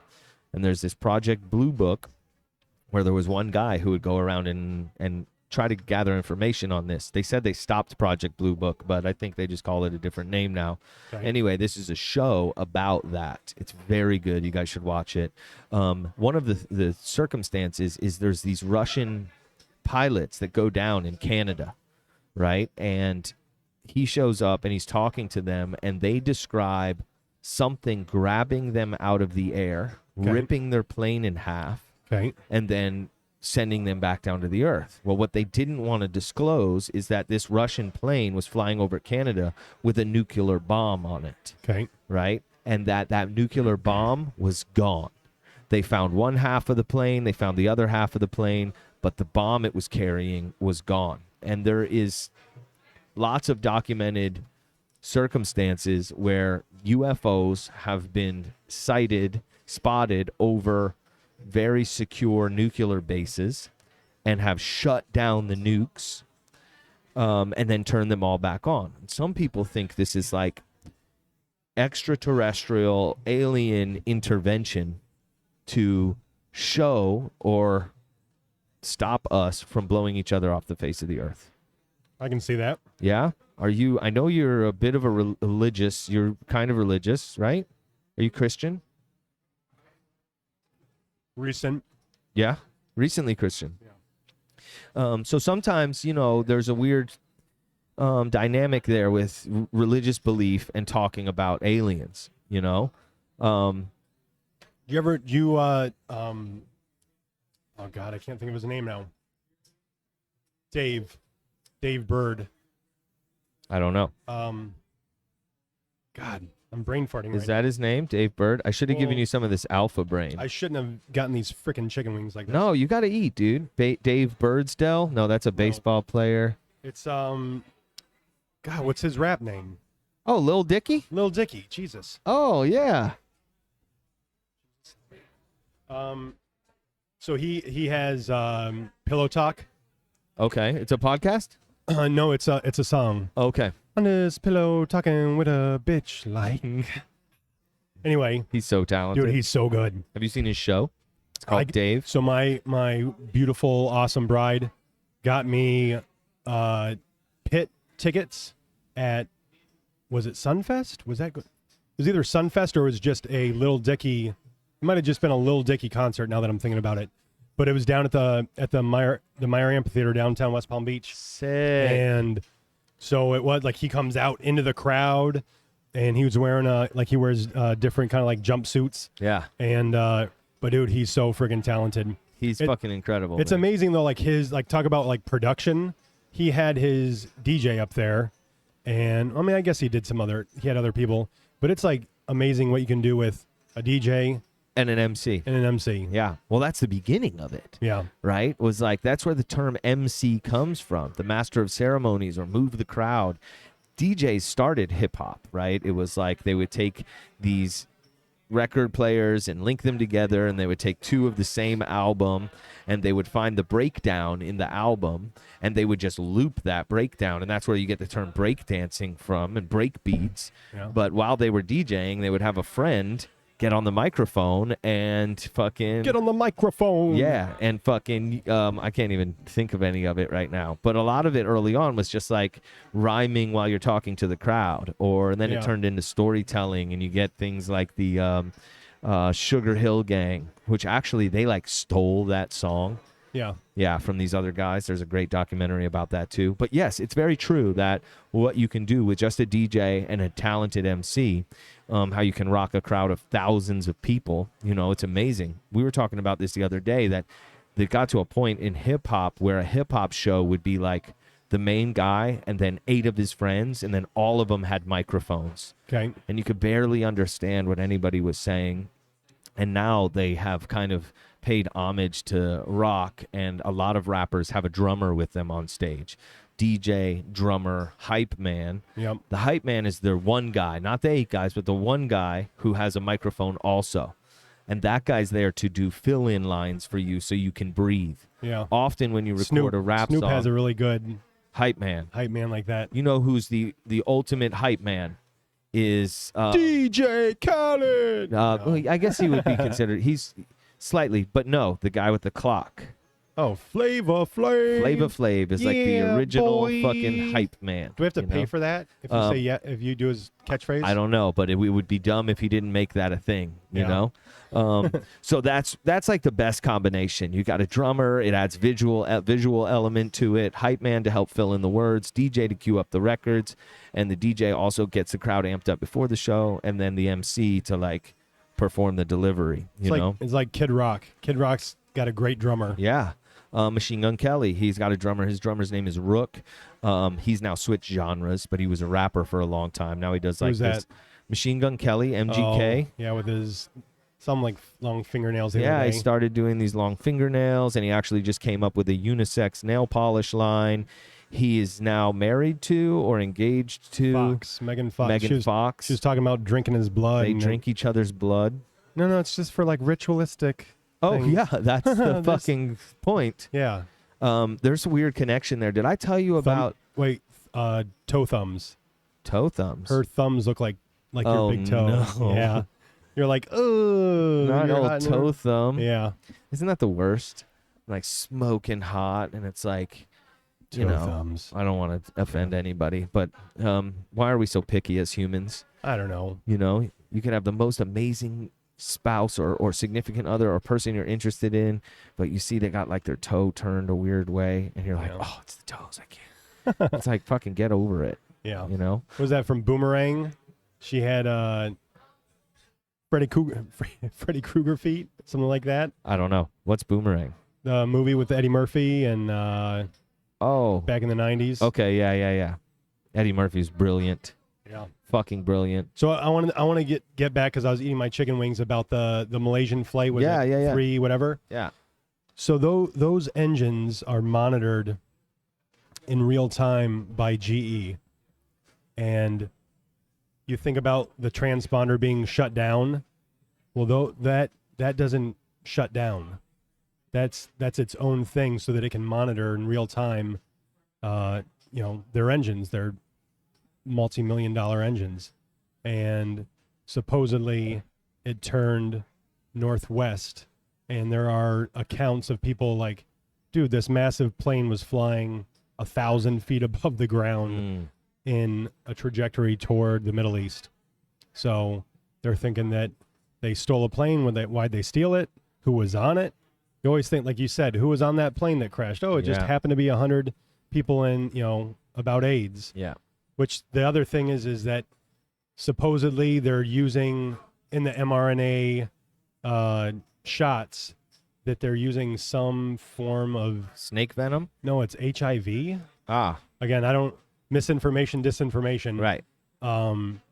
But you think about how you think about things and you want to exploit how good they are at things. Well, HIV is very good at breaking into cells. So you want to break into the cells to deliver, the medicine. But if you aren't smart about it or you don't do it correctly, it could be It could give it to you. catastrophic. Well, I don't know if that's, and that again, it's the hearsay, it's different things, but when you have a company that wants to suppress the information coming out for 75 years, it's like, if this is such a miracle and it's so amazing, why are you trying to hide anything? That was a weird thing. Why don't we have the 14,000 hours of video footage from January 6th? You have the Capitol. It's probably one of the safest places You would hope. on Earth. There's cameras everywhere, Right. and they won't release them. Right. What? Like why? Because- the one guy got off? He said the police were holding, they ushered me in. They were holding the door open, and they had video where the cop was holding the door open into the Capitol. Yeah, And- so he didn't break in at all. no, he was. There was another weird thing in the videos there. You would see the people who were kind of leading the charge were all dressed like Antifa. Yeah, Not many patriots. First of all, most patriots don't want to wear masks, yeah, right? So why are all these masked people, yeah. dressed in all black? Breaking windows with the butt of a flagpole with an American flag on it. Yeah. Patriots don't desecrate our flag like that. Yeah, I saw a video of a woman afterwards. Somebody was filming her, and they were like, "What are you doing? What are you doing?" She's like, "It's a revolution. We're taking our country back." It seemed so like such mockery. Yeah. That it was clear that that was not like a patriot. Staged. Staged. Yeah. You know, there's so much of this shit that's like we do false flag shit all the time. Gulf of Tonkin, Yep. which I don't know much about, but I'm pretty sure it's a false flag event that led us into Vietnam. Yep. That type of shit happens all the time, and for people to think that we don't do it against our own people is like, come on. Well, you get back to like the conspiracy theorist, point of view, and it's like our government said. I think Jen Psaki's like, "There's no false flag. That's just a conspiracy."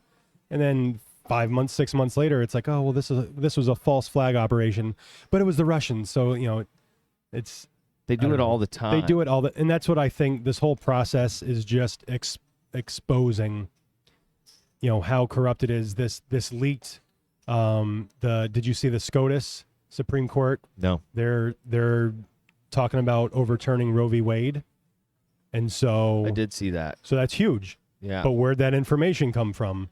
There you have the judges, you have the justices, and then you have the people that work around them. So somebody somewhere leaked this information. Why?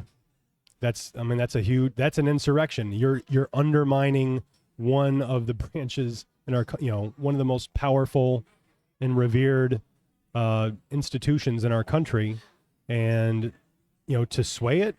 So why would you do that? To get the left up in arms, which has happened, or to get the right, preaching, why? Yeah. So what a hot button topic too. It's like we've got so much other shit that we could be fucking focusing on. It's a distraction. Right. Well, that's right. So you don't want to talk about? Did you see the movie or hear about the 2,000 Mules? No. So in Georgia, these people are smart.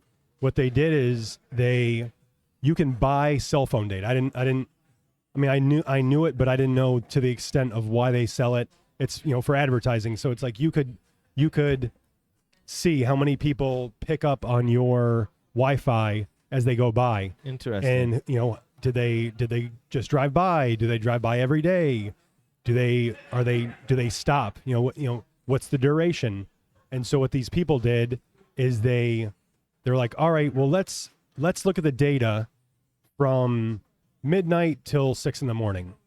And then they started extrapolating and condensing the different information. They're like, this cell phone has come to this location 10 times in the last 2 days at 4 a.m. or, whatever it is, at different times. So then they have video. Most of these drop boxes had video surveillance.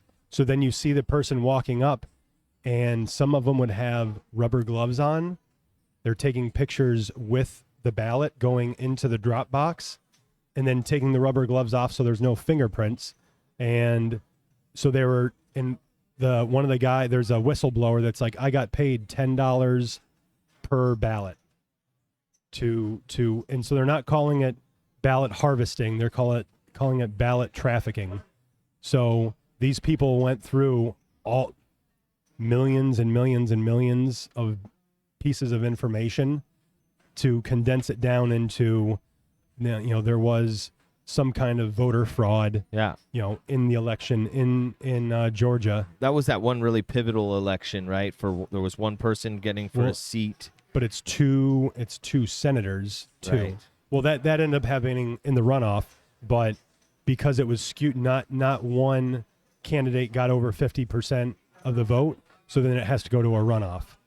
So, am I saying that right? I don't know. Don't quote me on that. But anyway, it ended up going to into January, and then so essentially the Republicans went down 2 seats in the Senate. Right. I think that made it 50-50. They would have been 2 seats up. Right, so they would have had control of the Senate. But now it's, 50-50, and the tie vote goes to Kamala and Kamala. Is that what a filibuster? Kamala. Kamala. A filibuster is when they they just get up there and talk, and don't. Essentially, it's just blocking a bill being passed. Yeah. It's just you just talk about it, and like you try and wear people down. It's crazy how many, like, I've been talking to people running for Senate, right? And I'm learning about in Congress, and I'm like, I'm very ignorant. I'm like, what does Congress do? What does Senate do? And Congress we're the people who write the laws. The Senate is the people who like approve it, and then it goes to the president for final thing. And it's like, why do we need more laws? Do we need more things telling us what not to do? Yeah. Do they ever go in and say we need less laws? No, because then they get less money and they control us less. It's just like taxes. I liked Herman Cain's 999. It's just simple math. You don't have to have. But again, then all your accountants they all lose their jobs. Right. I don't know. But we don't need more IRS. We don't need. If you think about like Robin Hood, you've got the sheriff that's collecting the taxes, and we need more we need more people digging in. And then the other thing is that they were using the IRS to target conservatives. So it's if you go against the mainstream narrative, it's like, all right, well, we're gonna make your life a little harder, Blake. Oh, that's not code, and that's not code, and that's not code. Right. And shut you down.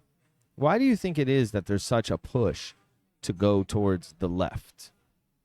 Like, obviously the people on the right want to bring it back to their side or bring it to center, but it's like this thing where it's like, I know it should be a pendulum, so you would think maybe in a couple of years we'll all be waving American flags again or whatever, but it seems like there's this push to be more and more woke and more like get away from American fundamentals, which I understand there was things that were done in this country that were horrendous, right? When you talk about slavery, when you talk about basically slavery, indentured, what's that called? Cattle?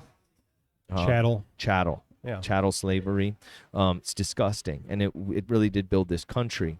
But I feel like that's like a fly in the ointment or something, like, because there were some fundamentals that this country was founded on, like the Constitution and the Bill of Rights. These things are, I think, great principles, right? To create a government run by the people. But it's like there's this concerted effort, and maybe I'm getting the answer here, to have less of it run by the people and more of it run by the government. Yeah. Well, that's why it's called We the People. Right. And when you go back to, so they the history that we're told is that we viewed slaves as less than human. Right. So they were 5/8 right. of a vote. Right. But the origination of that was you had to guesstimate on how many slaves there were for a population. So they just gave, it was 5/8. So it wasn't, so it's not that they're 5/8 of a human. Right. It's that we're just counting them as 5/8 because we don't know how many, just like if you think about how many illegals are coming over the border, they're guesstimating, they're saying, oh, we have this many catch and release, this many gotaways, this, and it's just a guesstimate. But did you hear about the 42? They had caught 42 people, terrorists, on the terror watch list. No. So one of the Republicans is asking, who was he asking? Jen Psaki, circle back. Oh yeah. I think he was asking her, or I guess it was a reporter. Oh, what's his name? Peter Ducey. The dumb son of a bitch. That stupid son of a bitch. Did you hear Biden say that? No. He gets hot mic'd talking about a reporter, calling him a stupid son of a bitch. Yeah. Anyway, so he's asking her, he said, where are these 42 people? And she's like, well, I don't know. He's like, are they in jail? Like, where? I would like an account for where these 42 people on a terrorist watch list are. Have they been removed from this country? Are they, like, where are they? And they can't answer that. Are they in like Guantanamo? Is it like they don't want to answer because they're being tortured somewhere? Like, okay, torture is terrible, but or do they not want to answer because they're fucking roaming free? Well, that's the scary part, right? And so you say, so they'll point and say, hey, see, our policy is working. It's like, great, that caught 42, but if you use the 5/8, So how many, how many are there actually? Right. We don't have any record of it. And I think Yeah. I want to circle back on, me saying fly in the ointment for chattel slavery. I do not want to be misunderstood. One of the worst thing in our history is how we treated black people. And Yeah. it's disgusting and atrocious. My point is that I think that those things should be looked at, rectified. There should be opportunities created for people who have been marginalized. But there are other things like the right to free speech, Yeah. and the right to bear arms, right? These and several others, which I'm not educated on, that shouldn't go anywhere and should always be protected. Yeah. And I think sometimes they pull on the heartstrings of the country and they label it as everything gets called racist. Yeah. Right? Like I always bring up the lab leak theory. If you Yeah. said that COVID came from a lab, you were considered racist. And as soon as it said racist, it's like, But people shut up. They're, Yeah. Oh, I don't want to be. I I don't- don't want to be looked at racist. well, nobody wants to be It comes considered from- racist. China. Yeah. Yeah. And wouldn't it be more racist to say that it's these people eating weird bats that got us all sick? Well, I don't know. It was the Spanish flu, Right. right? It was Everything. Ebola. All of them are named from where they come from. Yeah. So, but all of a sudden, it's you don't want to mess with the Chinese. You can't make them feel bad. The interesting thing is I have two good friends downstairs who were telling me just an hour ago that 1,000% COVID came from somebody eating a bat. Really? Yeah. And I'm like, no, guys, that was the initial story, but it's come out now that we're pretty sure it did leak from a lab, hopefully accidentally. And they're like, no. It was from somebody consuming a bat that came from the lab. Did you know that there are hundreds and hundreds of those labs all over the world, and that there are 33 of those labs in the Ukraine? Right. And again, going back to the conspiracy theory, they said, hey, are there labs are there biological weapons labs in the Ukraine? And God, what's her name? Isn't it? It's like it's bad. You forget names. I in- do that. in the I heat use of- the alpha brain for that. Yeah. It doesn't always So- work, but sometimes it gives me like this recollection. My- Is it the same Saki girl you're talking about? No. It's oh gosh, I'll think of it. So my wife's grandpa was the mayor of Granville, not a little town, a town in Michigan. Yeah. But his thing, he'd just start A, B. He just worked through the alphabet. Until the name came to him. Victoria Newland. Boom. Boom. You had to get all the way to V for that. No, I was like, no. I just remembered it Victoria Newland. because they call her. What do they call her? Not Vic. Tori. Like they'll call her Toria. I think Tori Newland. Anyway, so they had said, there are no labs, and then this guy posts online. He started looking at everywhere that Russia was bombing, and started like looking to see if there were research facilities there, and lo and behold, predominantly the places that they were bombing, they were strategically hitting, Yeah. had these labs. So now this gets put out, and so then they ask her again, and dude, it's like she's a robot. Talking about like she's programming. She gets all these, she talks about it, and then Marco Rubio lobs in this softball question for her with 1 minute. Oh, I've only got 1 minute to go. So he could have asked it. That could have been the first question that took up the whole questioning time, and he waits the last minute so that she can have her 1 minute prepared rebuttal or answer. But she's you can just see it when she's talking. It's a biological research facility to help the Ukrainians. Then she calls them the Ukrainians, and you're like, Ukraine, like you've worked in this region for the last 20 years. I feel like you should know how to say Ukrainians. But anyway, so then she's like, well, it's not bioweapons labs, but it's bio research facilities. And then they're like, bitch, isn't that what Wuhan is? Yes. So, yes, it could be. Yeah, absolutely. And And, then- think about it. If China was running bio labs in Mexico, or if somebody and we intervened, we don't need like. You ready for another tea? Danielle. Hey, baby. we get 2 teas if you don't mind? That's cool. You want red? Yeah. Red, please. Dude, we get fucking bomb ass Service. treatment up here. I know. Yeah, but if this was, I feel rude asking. no, it's cool. It's cool. They're it's all part of the family here. Yeah, if somebody was doing that off, in Mexico, and we started bombing them, like, I don't know that the rest of the world needs to get involved. And the thing is that we don't know what the fuck is happening. Well, this is one. So, I think that Russia has been against the UN and their expansion and their constricting around Russia. Right. And they've been saying this, and it was in the original decree is like, hey, we're going to have, this many places. It might expand, but it's, but the Russians were like, listen, just stay away from us. Yeah. And they've slowly moved east.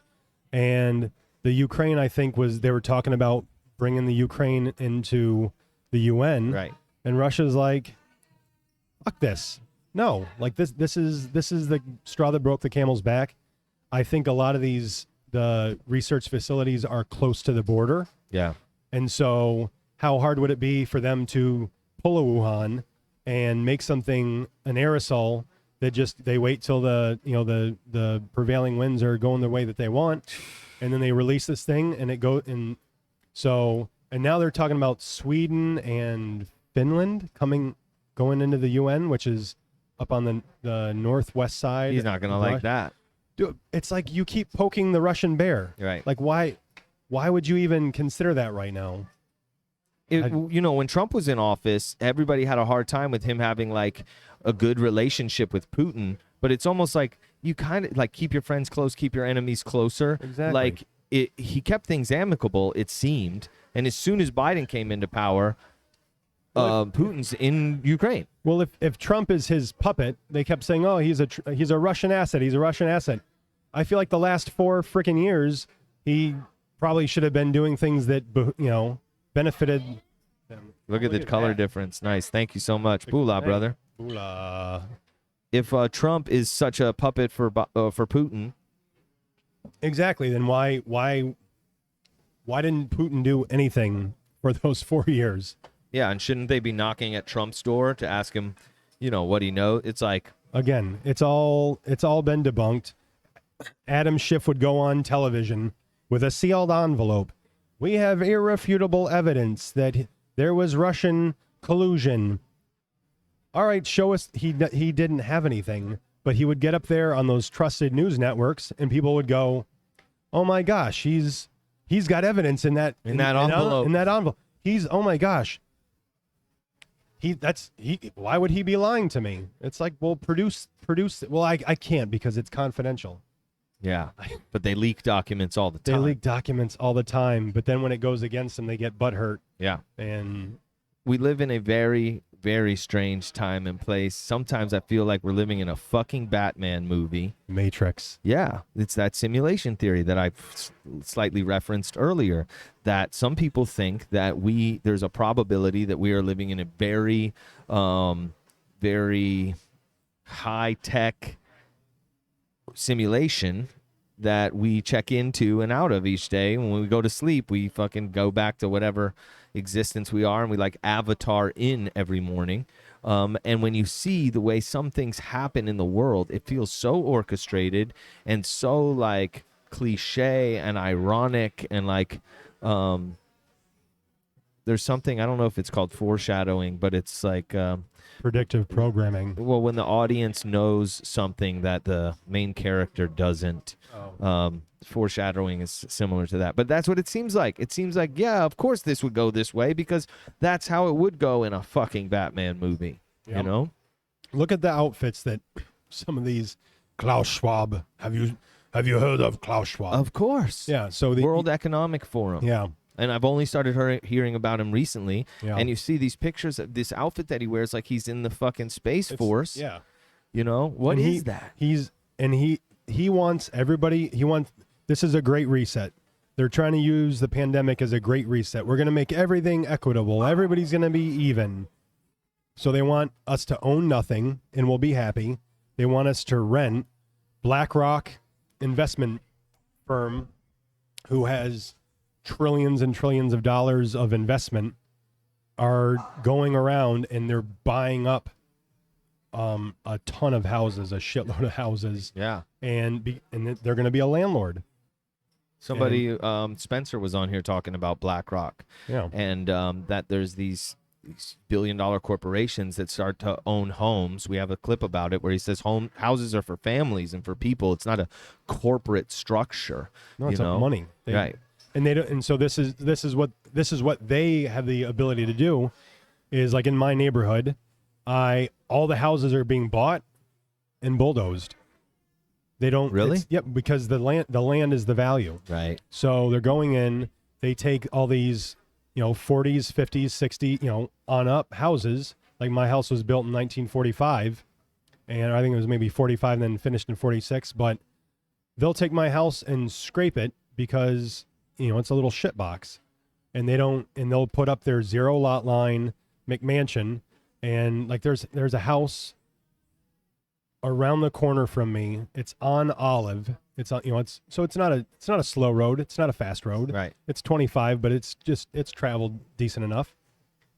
I think they already have a price tag of like $5 or $6 million. It's not.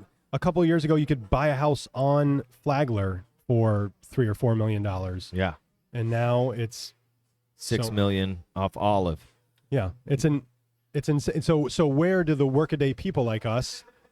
Where are we going to live? My house is very modest. It's in a normal neighborhood, an old school neighborhood, and so where does the person that works at McDonald's, like there's a McDonald's maybe 5-10 blocks from my house on Dixie. So if you really think about living in your community, right? So where do those people live in our area? They probably take a bus, or they drive from Belle Glade. You know, there's a woman who's running for governor against DeSantis named Nikki Fried, Fried. I've called her twice now to try to get her on the podcast because she blames DeSantis for this problem. She says DeSantis's policies, and I'm not well versed enough on what exactly she says, but she was on Fox News saying that, DeSantis is the reason we can't afford to live here, and he has single-handedly turned Florida into California and New York. Because he kept our state open and working. That would be what I would think all is the people reason. From New York and Connecticut and New Jersey. Right. We're like, dude, I don't want to live up here in tyranny. Right. I'd rather live down there in freedom. So is she saying if he would have just kept it closed down like everybody else, everybody would have stayed put? Yeah. And we would still have a little bit more control, It's the problem is that when people come down, when they sell their brownstone in Manhattan for millions and millions of dollars, they can come down here and buy a $1,200 or 1,200 square foot house, right, or a 2,500 square foot house, and spend $6, $7, $8, $1 million, depending, 1.5. They still have enough working capital that they're making out. It goes to show what people are willing to pay for their freedom. Yeah. That's what they're paying. That's what they're paying for, to be able to be free to live their lives and not live in a police state or a place where, everything can be shut down. So these people who have the money, who have been paying exorbitant amount for rent and mortgage in New York, then they come down here. So I called on a 1-bedroom apartment down the street here, the Mercer Park or whatever, which if you've gone into the parking lot, not the lofts, the other one on Mercer, right off of Mercer. Yeah, those look kind of nice. They're right off of 95. Yeah, they look really nice. And give me some specs, and I wanna guess. On the price. 1 bedroom, 600 square feet, rent. I'm gonna say they're new. I'm gonna say $1,500. Yeah, that's what you would think, right? That would be livable. Yeah, $2,500. Shut the front door. $2,500. Now, that's these a mortgage. That's a mortgage. Not anymore. It's okay. Does it smell good? These apartments, if you pull into the parking lot, it's almost like a motel, where it's like multi-level. All the doors to your unit are in the hallway outside. Yep. It looks just like a Motel 6, right? $2,500. One bedroom, 600 square feet. So I say to the guy, I'm like, oh yeah, no, sorry, bud, I'm barking up the wrong tree here. He's like, it's all right, man. He's like, honestly, I think I asked him, do a lot of people give you that reaction? He said it's about 50-50. Half of the people that I tell that to are astonished and said they can never afford it. The other half don't even ask the price. Yeah. They don't. They don't care. Those are the people that are coming from living in that kind of 2,500 environment. exactly in New York City. In New York. Yeah. So when they come down here, they're like, all right, Right. get some sunshine in there. I also have my friend Jackie on, who's a realtor. She's been a realtor in Florida for almost 10 years. And I'm like, whose fault is it? Who's raising the prices of these houses? And she said she could put some of the blame on the realtors because the realtors know what they can get for it. So they're telling the homeowner, like, no. Yeah. You know, ask for this. To go up. Yeah, you got to go up. And they've done that up in Port St. Lucie. They've priced out where you would used to get go north, you get way more bang for your buck. Yep. And now you can't even get it there because the realtors up there are like, no, we can go much higher, you know? And For money, all the money. Yeah, absolutely. And I don't know how that's DeSantis's fault other than he kept the economy open and he kept our lives not being shut down. So again, what is she saying? And please, Nikki, if you're listening to this, wondering if you're going to come on the show, please come explain how the pricing issue that's happening in this state is specifically DeSantis's fault. Maybe there's something I'm missing. I think it's a straight supply and demand. Correct. And the supply is low and the demand is high. That's exactly right. And that's how a free market's supposed to work. Right. But unfortunately, the people that are moving in can afford. They don't, like you said, they don't even ask. They don't even flinch. No, whatever it is, it just comes. They just give the credit card or whatever, and they just pay for it. You know, but okay, so what is the answer? Because you're right. Where do we go? You know, And then the answer will be, all right, well, we're gonna do this, not Section 8, but affordable housing in these certain areas. right. But then you have this whole class of people that is maybe on Section 8 that can, you know, like how do you get into that place unless you're, you know, being supplemented, you know? Right, which is how they want us anyway, like off the government's tit. But so say you make, I guess I don't know how that works if you have to. I think it's less make than under- 20,000 a year. Is that what it is? Yeah, or 10,000 a But year. is that for Section 8 or is that for affordable housing? So what if you work at, you know, I don't want to say, I keep saying McDonald's. I don't like McDonald's. Right. But say you work at Chipotle. at Nikki's Diner. Yeah. Okay. Did you ever go there? No. Oh, it's right. Do you know where it is? No. So Okeechobee, just over 95. There's a little plaza in there. Really? They got some. It's I'm trying to think. Oh, Bolé. Do you know what Bolé is? Yeah. So it's on the west side of that.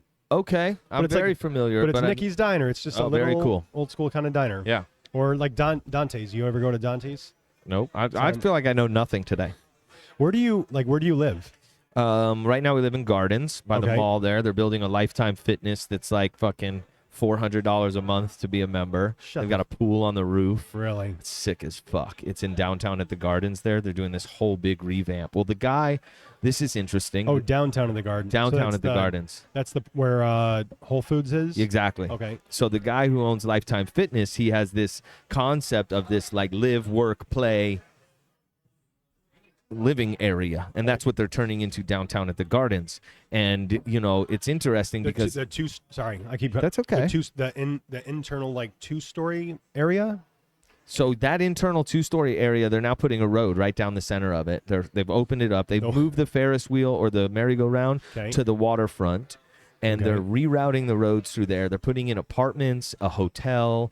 Holy shit! They're knocking down Cheesecake Factory, and they're going to put in apartments there. Not the Cheesecake Factory. Yeah, so this guy's building this live, work, play space there in downtown at the Gardens. Anyway, I live in Gardens. Okay.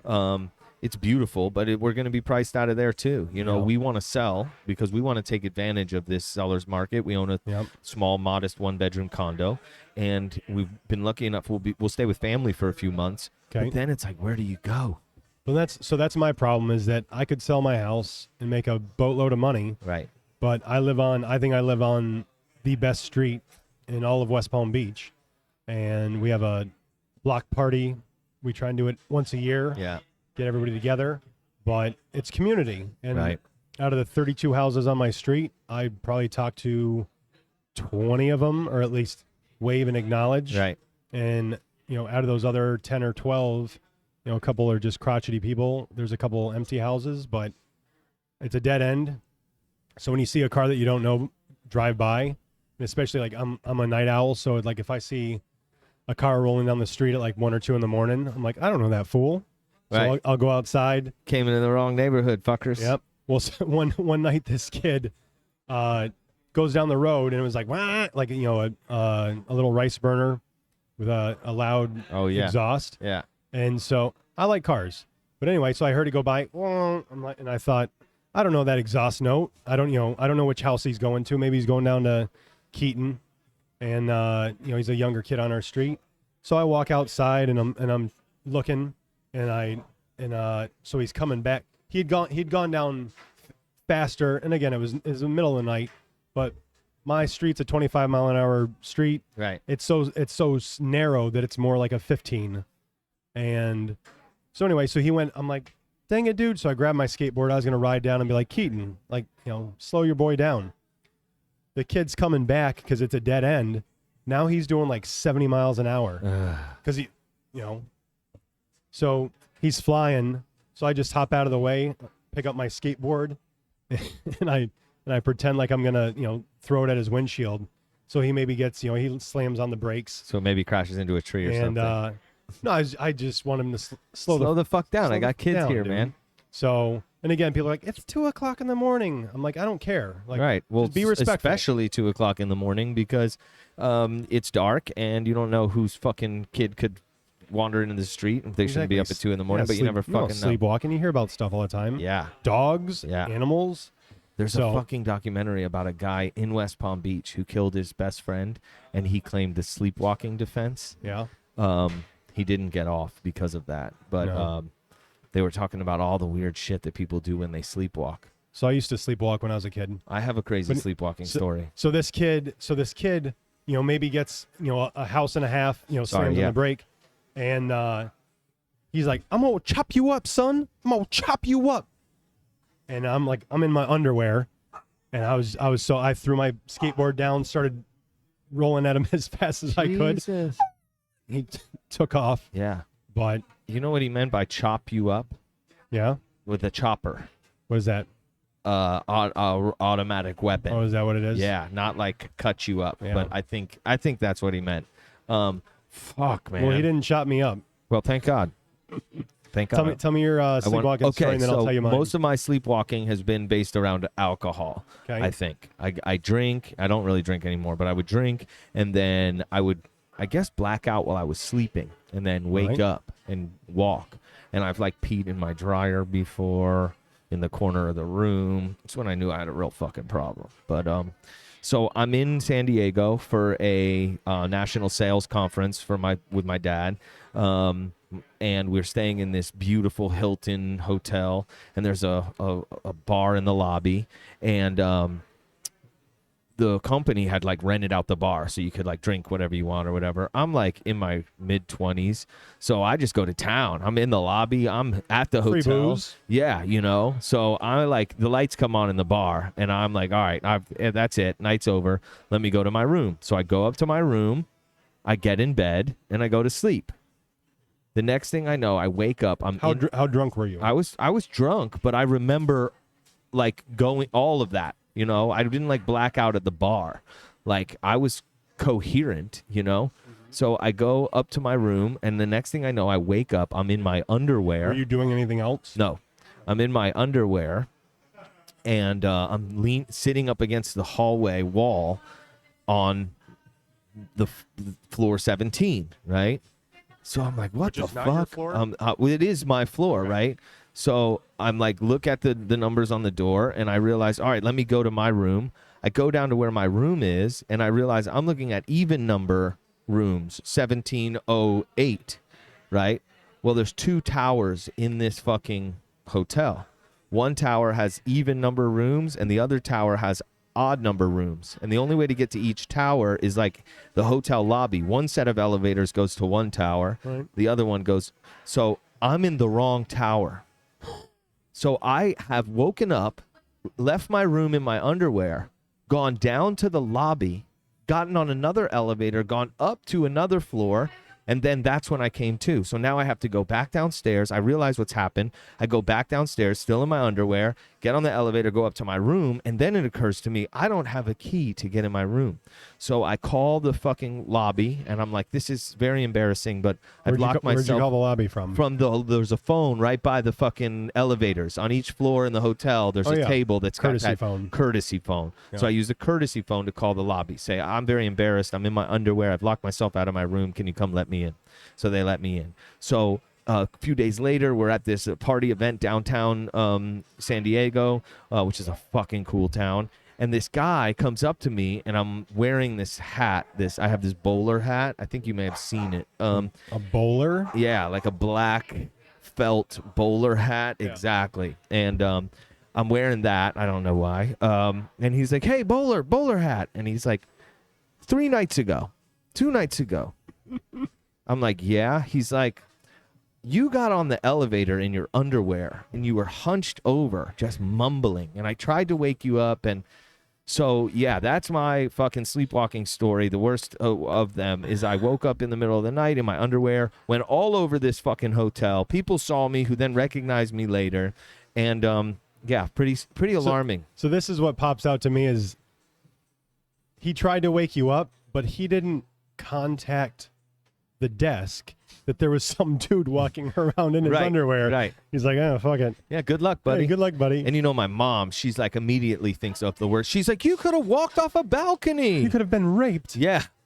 I wasn't. Bummer. If I was that dude and I couldn't wake you up, then I would have given you a little wedgie, giving you a little That'll do little it. makeshift thong. Fucking embarrassing, dude. Embarrassing. Yeah, and I think it's alcohol. Now that I don't have that issue. Yeah. Of But you were coherent enough. You went. So I'm thinking you went down to the lobby. You're Yeah. like, I need something.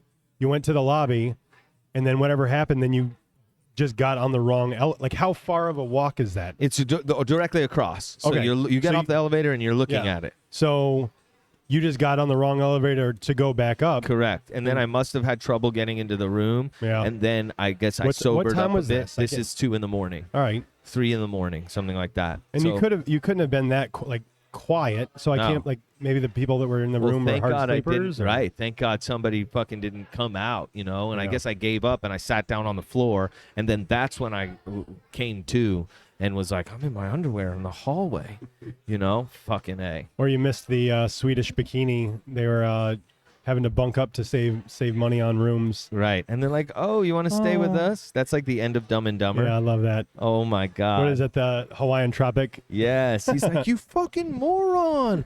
He runs back. He's Realize like, what you've done? Ladies. The town is that way. That is classic I film. love that. What's your sleepwalking story? So I have a lot. I used to sleepwalk a lot. I would sleep really hard. So one of them, like, talk about, like, trying to wake you up. Yeah. I fell asleep at one of my best friend's houses when I was 7, 8, 9, and it was in his sister's room. So he's trying to wake me up. I won't wake up. He's spraying perfume, like, in my face Jesus Christ. to try and, which I guess you don't smell in your sleep. So Is that why you can die from, like, smoke? I guess, maybe. Yeah, that makes sense. Anyway, so he's trying that. So he eventually has to get his dad. He's like, Dad. So I remember waking up to Mr. riling me awake, and it was just. Where were you? I was in his sister's, like, so I had slept over. Oh, yeah. But then I think we had either fallen asleep like, she had a TV in her room. Right. So then, like, his dad watched TV out in the living room. This is the 80s, and so I was like, oh, we'll just go in her room and watch Right. I think they had Nickelodeon back then. You can't do this on television where you get slimed. Did you Oh, ever watch yeah. that? Oh, absolutely. They had they'd be in the lockers. Slime time? Hey, Alistair. Oh, what's her name? I don't remember. Alanis Morissette. Yeah, Ah. Alanis. She was on that. And which I thought she was maybe on Degrassi High, which is a Canadian. But that's like, Drake was way from different. Degrassi. Circling all the way back to Drake. yeah. He was circle the back. kid in the wheelchair. He got shot. He's in a wheelchair. That's fucking Drake. And now I've he's... never seen it. Nah, me neither. But so then another time, and because I slept so hard, Gosh, this is embarrassing. I'd wet the bed I'd probably wet the Wow. bed long. Dude, you I know. just told everybody that I peed in my dryer. Yeah. Don't be embarrassed. Yeah, but that's like a drunk adult. This is me as like a 7 or 8, 9. It's much more Oh, this is me at 16 years old. Not that far. I think it finally ended at maybe like 9, Yeah. 10. Everyone, but it's like make sure you go to the bathroom before. Like there's like a whole ritual. That's almost like And you now- can't smell when you're sleeping, but you also can't stop your urine from coming out No. up until a certain age. And now thinking about it, back in the 80s we had water beds. Yeah. And so now I'm thinking, God, maybe my parents had a waterbed for a reason, yeah. so they weren't having to replace mattresses. Oh, that's smart because it's rubber. Yeah, Dude, waterbeds are so fucking uncomfortable. I remember. I'd like to go back as an adult. Okay, good point. Because It it's just never seemed like a way to get a good sleep. And then it always seemed like it was like a sex connotation. Yeah. Like you get a waterbed because it's good for sex. I would Motion of imagine the ocean. that the waterbed wouldn't be good for sex. You need some support there. I feel like you'd just be kind of thrown all over the place. It's like trying to have sex in a pool. flopping around. It's not easy to do. So then they came out with soft sides, which was like a soft thing that would contain the bladder. Right. But my thing, so I grew up in Miami until I was 10, and we didn't have air conditioning in our house. So can you imagine living in Miami with no air conditioning? Oh, But- brutal. And I feel like I think my parents had a window unit, but it was just I think we had AC for the entire house, or but we didn't use it because we were poor. Ah, right. And so they had a little window shaker unit for their bedroom to keep it cool. Yeah. But me and my sister and I, the house was actually a Frank Lloyd Wright, either protege or one of his pupils, and it was in the shape of an L. But the way that the house, so my bedroom, the wall that went to the hallway Yeah. was wooden jalousies. So you would crank open the wooden jalousies, and then you had glass jalousies on the exterior wall, so that you could get an airflow. Ah, yeah. So, which I mean, it That's makes fucking sense. cool. But anyway, so I grew up with a box fan, like from me to you, and just blasted me. Yeah. And put one leg, so you'd pull the bladder back and stick your leg between that and the Really? in the wood, and then then you'd flip around. So I'd end up face toward the foot of the bed Yeah. quite a bit. But anyway, so a lot of different, but one that I remember like vividly is my grandparents had a little cabin up in Michigan, and I was laying on the Davenport. Do you know what a Davenport is? No. It's a couch. Really? Yeah, that's what my grandpa was always like, stop jumping on the Davenport. Ah, is that a So- common term or just your grandfather? I don't know. Grandfather, I think or was it's- the brand name? I think it's like a schiffer robe. I don't know what the fuck Which a is like, shipper it's like it's like an armoire. Okay. Like a bit like, so back in the day, people didn't have built-in closets. You had a schiffer robe or an armoire, or what's the other name for it? Anyway, and you had your hanging clothes, and then you had the drawers below it for Right. your folding clothes. Right. So And then after years, people would put TVs where their hanging clothes would exactly. go. Yeah. So I'm laying on the Davenport, and I remember waking up, getting up. And my grandparents are sitting in their two chairs watching some TV. Back in the day, they had the big satellite, like Oh, the yeah. massive satellite. Yeah. And when you had to change, it's like, oh, the show's coming on. It's on Denver. And they'd like hit the button, and you'd hear like, No. and the thing would, because the satellites were all different That's locations. crazy. Nowadays, they've figured it out where they can capture it. Yeah. Or the quality of the Well, I think they electronics. bounce it off satellites in orbit. Yeah. Well, like so if you ever, if you had direct, like I had DirecTV. right. So you dial into 103, 99. You have different degrees, and that's where the satellite is. And It's fucking wild. but anyway, so they're watching TV. I get up and I walk over, and have you ever seen one of those little like knick-knack things? It's almost like a sideways checkerboard, but it's little like recesses to Yeah. put. Yeah, we had one a down World here War for II bullet, golf and- balls. Yeah, exactly. Yeah. So my grandma had one of those, and it had, some of the slots were tall, some of them were short, some of them were big. So, but she had all these little things. I don't know how valuable they were. But so I go up and I start adjusting them, and because I would take them down and play with them and put them back. And so I'm adjusting them, and my grandma's like, honey. And she said, I look over at her like this. And I'm just, my eyes are shut. And she thought I had just gotten up and I was going like toward the kitchen. Yeah. So when I turned around, my eyes were closed, staring at her with my closed eyes. And so she's like, she gets up and she's like, come on, honey, let's just go lay back down. Because I think that was like, if you wake somebody up in their, when they're, you know. Well, they talk about that in that documentary I'm talking about, that there's all this documented instances where you wake up a sleepwalker and they turn, it's rage or something. Okay. Or maybe they were saying that that's actually a wives' tale. Yeah. I think that's what they were saying. Well, I mean, it was like, yeah, so it's like, oh, he might die if you wake him up, whatever it is. So anyway, so she leads me back to the Davenport, the couch, and then, you know, I lay back down, and then she, you know, gently wakes me up, and I was just like, oh, hey, Grandma, is it time for bed? She's like, you don't remember anything you just did? I said, what are you talking about? And she's like, well, you were up, you know, and you know, above the TV. I said, oh yeah, I was adjusting all the things, and you know, I noticed that they were out of, you know, not you know, facing the right way. Right.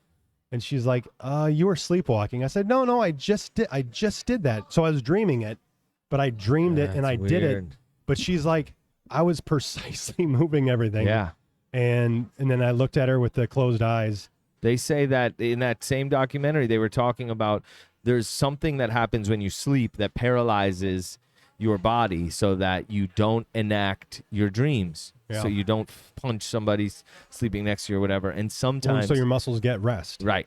Oh, yeah, great point. Yeah. So your muscles would get rest. Well, sometimes there's a damage that happens there that you then enact what's happening in your dream. You know? It's those synapses or the connections. You get the fire, which is what Elon says he's going to be able to do with Neuralink to get your brain to be able to communicate with your legs again through that Neuralink. It's amazing, and the transhuman. I'm trying to remember the guy's name, Allen, something Allen.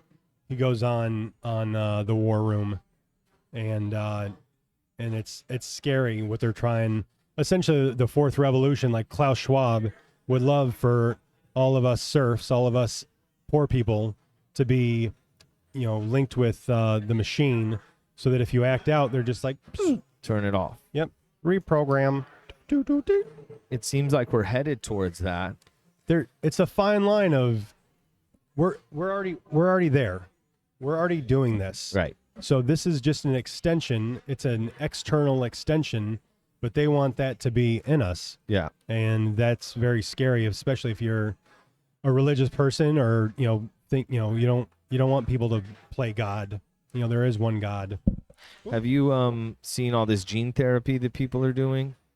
Tell me what you're... So there's this documentary about people who are doing like have you heard of CRISPR? CRISPR is a way to like edit genes so they could make your kid's eyes blue or make it a boy or whatever. Yeah. Well, there's people who are doing this in their garage, and this one guy is trying to make his dogs glow in the dark, and he's using certain genes from some sort of bioluminescent animal, a frog or something like that, and he's putting it into his dogs.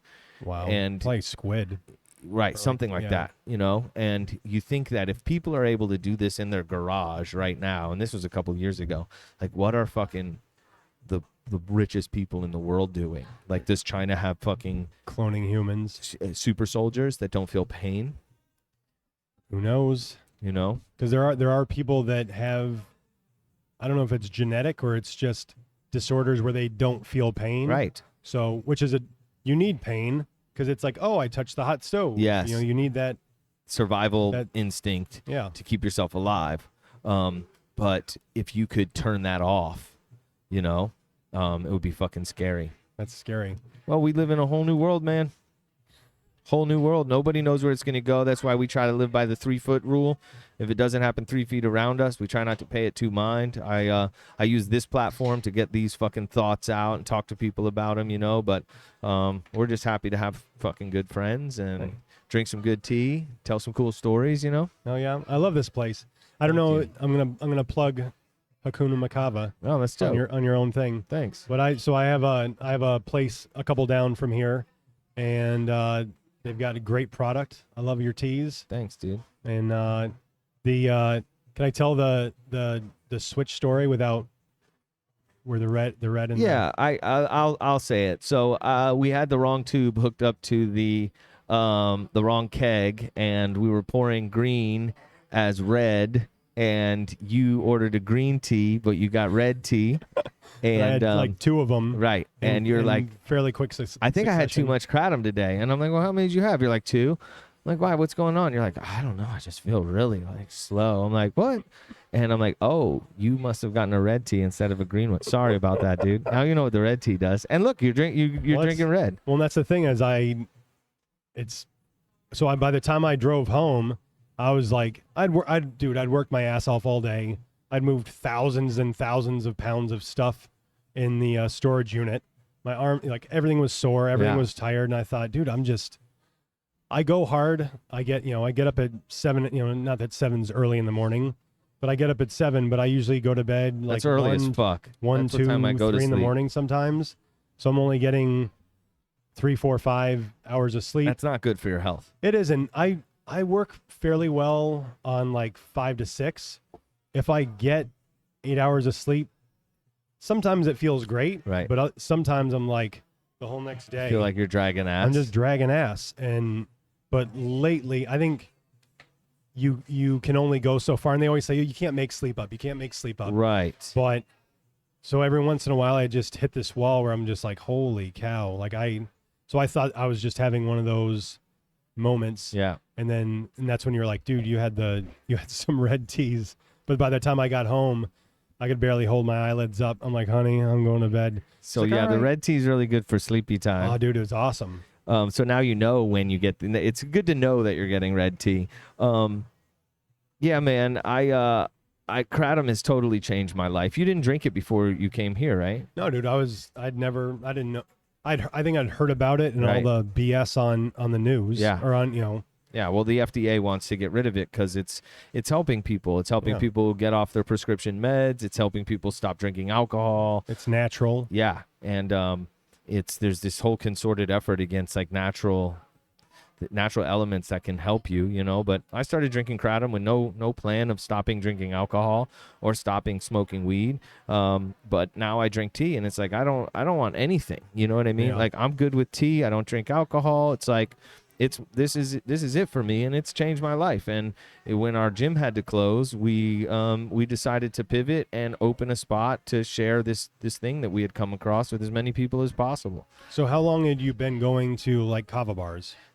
3.5 years. Does every kava bar do kratom as well? They do it in different ways. Like the kava bar we went to, shout out to Naga Kava, that's our home bar.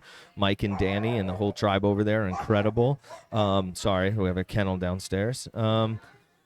Dolce must see me. Yeah, exactly. Their version of kratom tea is they take the kratom powder and they soak it, and then they sweeten it and add flavoring to it. So their tea, you actually ingest the kratom leaf, kind of like our seti juice shot. You know Right. that shot? It's like the matcha version of kratom. I love that. That's what their tea is. It's fantastic, and that's what we started drinking. Here we brew it and then strain it, and then so you don't have that leaf matter in the tea. But we have those as shots as well.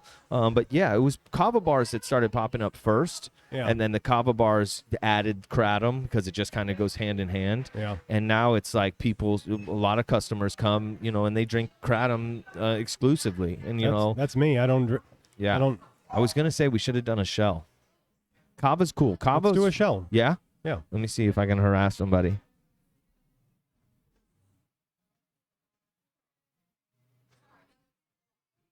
Hey, babe.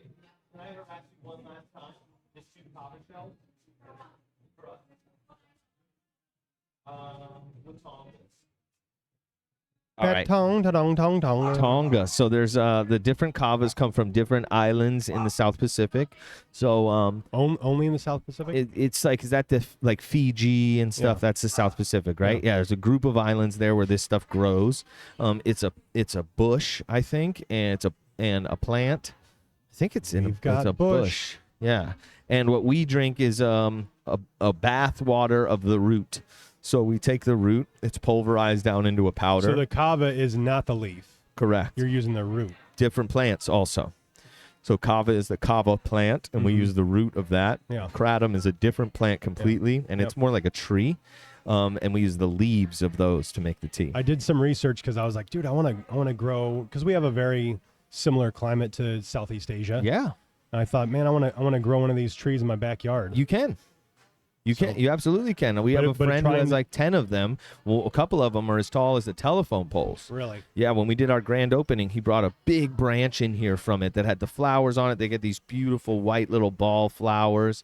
And we were like just ripping the leaves off and chewing them. That's actually where it originated in Southeast Asia. The laboring class Yeah. would eat these leaves off of the tree to give them pain relief and energy throughout the day. like Kind of like the coca leaf. cocaine, yeah. Yeah, exactly. But we don't adulterate it the way that they do with cocaine to get cocaine. Yeah. Right? We just brew the leaves. With cocaine, there's like all these like solvents and weird shit. Thank you so much. Shout out to my beautiful wife, Danielle. Thank you, babe. Thanks, Danny. Bula, brother. Is this your Bula. first kava?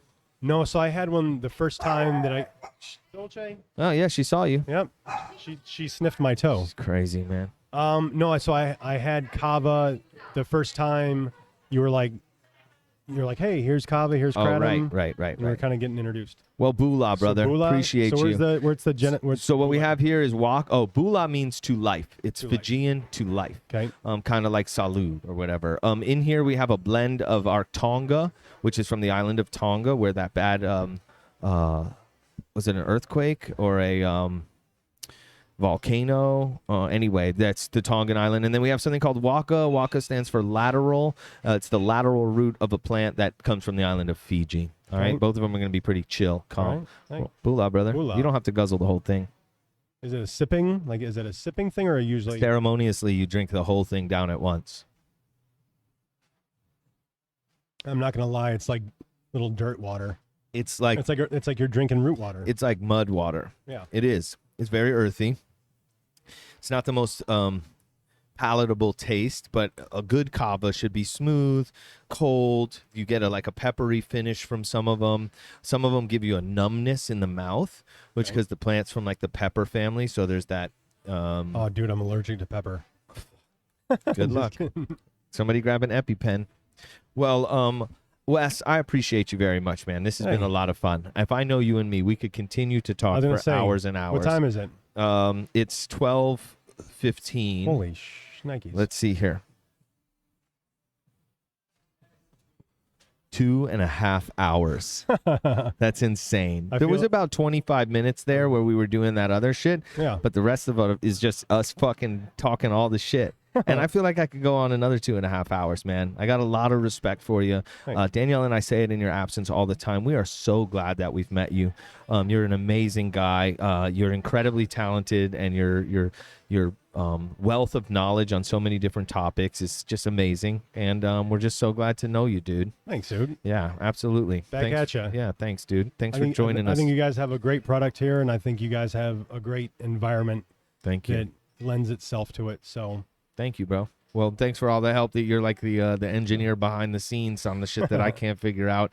You help me figure out, which I appreciate a whole lot.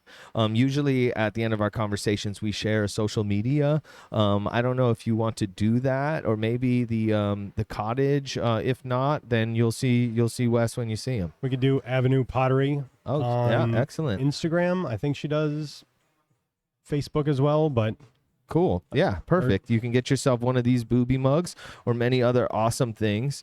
Avenue Pottery. Avenue Pottery. Avenue, the I don't know word if it's- spelled out. I don't know. Let me. Should we look real Again, quick? I'm an old man. It's all good, so dude. it's- I have to go to the internet. Go to the interwebs here. Let's see who's faster. Hopefully mine comes up. Yours we is go, definitely right going to here. come up faster than mine. So it's just so do I touch on her picture? There we go. Okay, so the Instagram page is the word Avenue, AVENUE, the word pottery, POTTERY, and you can see Wes's amazing wife and all of her work. Truly amazing. Yeah, it's incredible super stuff. lucky. You guys make tiles. Yeah, so she's been. It's so we're sick. trying to get diversify. Yeah, So tiles. We live in a beautiful place with a lot of wealthy people around here. So right now she's doing. God, I can't remember how many square feet it is, but she's doing all this guy's bathroom, like the walls. And I'll try and I guess if people want to look at it, they can look at the different pictures. But yeah. just so crazy handmade talented. tiles for. Oh. Yeah, that's so sick. And we did another one is the Potter's Cottage on Instagram. Yeah, that's which what is I our was little talking about. Our little cottage up in Michigan. Yeah. And we salvaged hardwood floors from friends' houses, clients' houses down here, and took them up to Michigan and had this little, it's almost like a barn style. It's not a true A-frame. It's like a barn style A-frame, but tried to use, because again, I'm very thrifty. So we got Sub-Zero at the Habitat for Humanity. Shout out to Habitat for Humanity. I love they got love that place. all sorts of shit. But I picked up, it was in the scrapyard. They'd pulled it out of a house and got it back to Habitat, and then they plugged it in, it wasn't working. And so I was out there and I'm like, "Hey, John," it's one of the managers. I said, "What's going on with that Sub-Zero?" He goes, it's broken." And I said, "All right, well, can I buy it?" He goes, "No, it's because they give you a little warranty on that kind of stuff." Right. So if it fails after 30 or before 30 days, right, they give you a credit. Yeah, so they don't want to sell you something that doesn't have that. So he's like, "Hey, listen, I can't guarantee that it's gonna turn on." I said, "I don't care about that." And he's like, "Well, how about this? You're buying." So I bought. Oh my gosh, the countertops in the house are all this beautiful teak that I think came out of a house on Jupiter Island. Sick. And so I was buying those, and it was $450. The amount of countertops that we got for $450 was like 10, 20,000. Like That's just crazy. beautiful. One man's trash. And so he's like, "You know what? You just spent all that money. The Sub-Zero was in the scrap pile." He goes, "Just take it." Yeah. So anyway, I get home before I even dump it off my truck. I was like, let me just do a little snooping. So this is how my brain works. It's like, just keep it simple. So I pull it out. When you pull the top, it's an under counter drawer style. Sick. Yeah. So I pull out the thing and all the controls are right there. And so I'm like, all right, well, that has to attach to something. It's just not magic. And this is like pre-Wi-Fi. I guess they could probably do it Wi-Fi nowadays. Yep. But you wouldn't, I guess you'd still have to get power to it. Anyway, I plug in the little umbilical cord, plug it in, boom, friggin' fires right It was up. unplugged. So when they move it, Yeah. because dude, the thing is heavy. Yeah. The thing is, it's a quality product. So the drawers probably weigh 20 pounds each. Yeah. So you pull two drawers out, you've got, 40, 50 pounds Off the weight of it. Yeah. So it makes it easier to move. So when they moved it, they pulled it out. They're like, "Oh shoot, got it." And it's literally like, doot, and the thing pops out. No. So I plugged it in, and Bob's your uncle. Boom, it fired up. I left it in.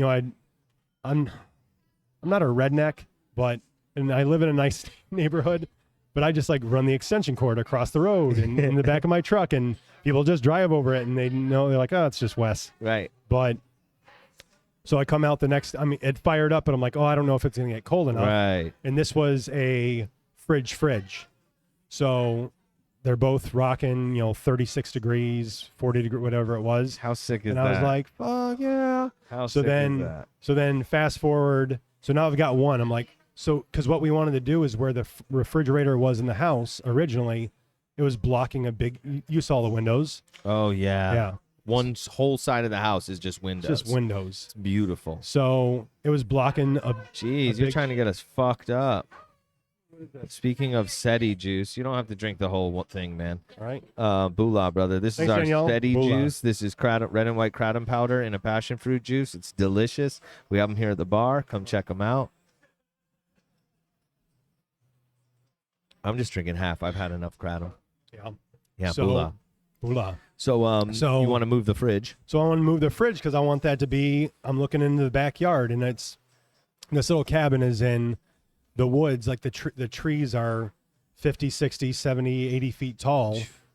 All like we're just in there. Yeah. So when a tree falls, you're like you have to manage your trees so that they're not, if there's one that's diseased or starting to die, Yeah. you got to be proactive about it. And but anyway, it's it's just beautiful looking out the back window. And so when I'd been looking for them, but they're $4,200 a piece. So I'm like, that's not in my budget. So when I found this one, I was like, cash money model, Dude, bling that's bling. fucking.